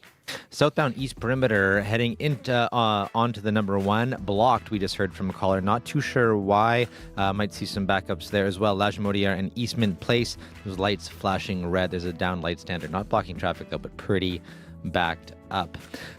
Tune in tomorrow. We're going to be down on the ice on the Assiniboine River at the Forks in the historic port, talking all about how to make Winnipeg the best winter city it can be. You can come on down. Bike Winnipeg's going to be there. They're going to have coffee for you, and we're going to have a little fire going. It's going to be cold, but that's never stopped us Winnipeggers before. So bundle up, come on down, tune in tomorrow. We're going to be live at the Forks. I'm Corey Funk, sitting in momentarily here for Marcy Marcusa. The Current is next.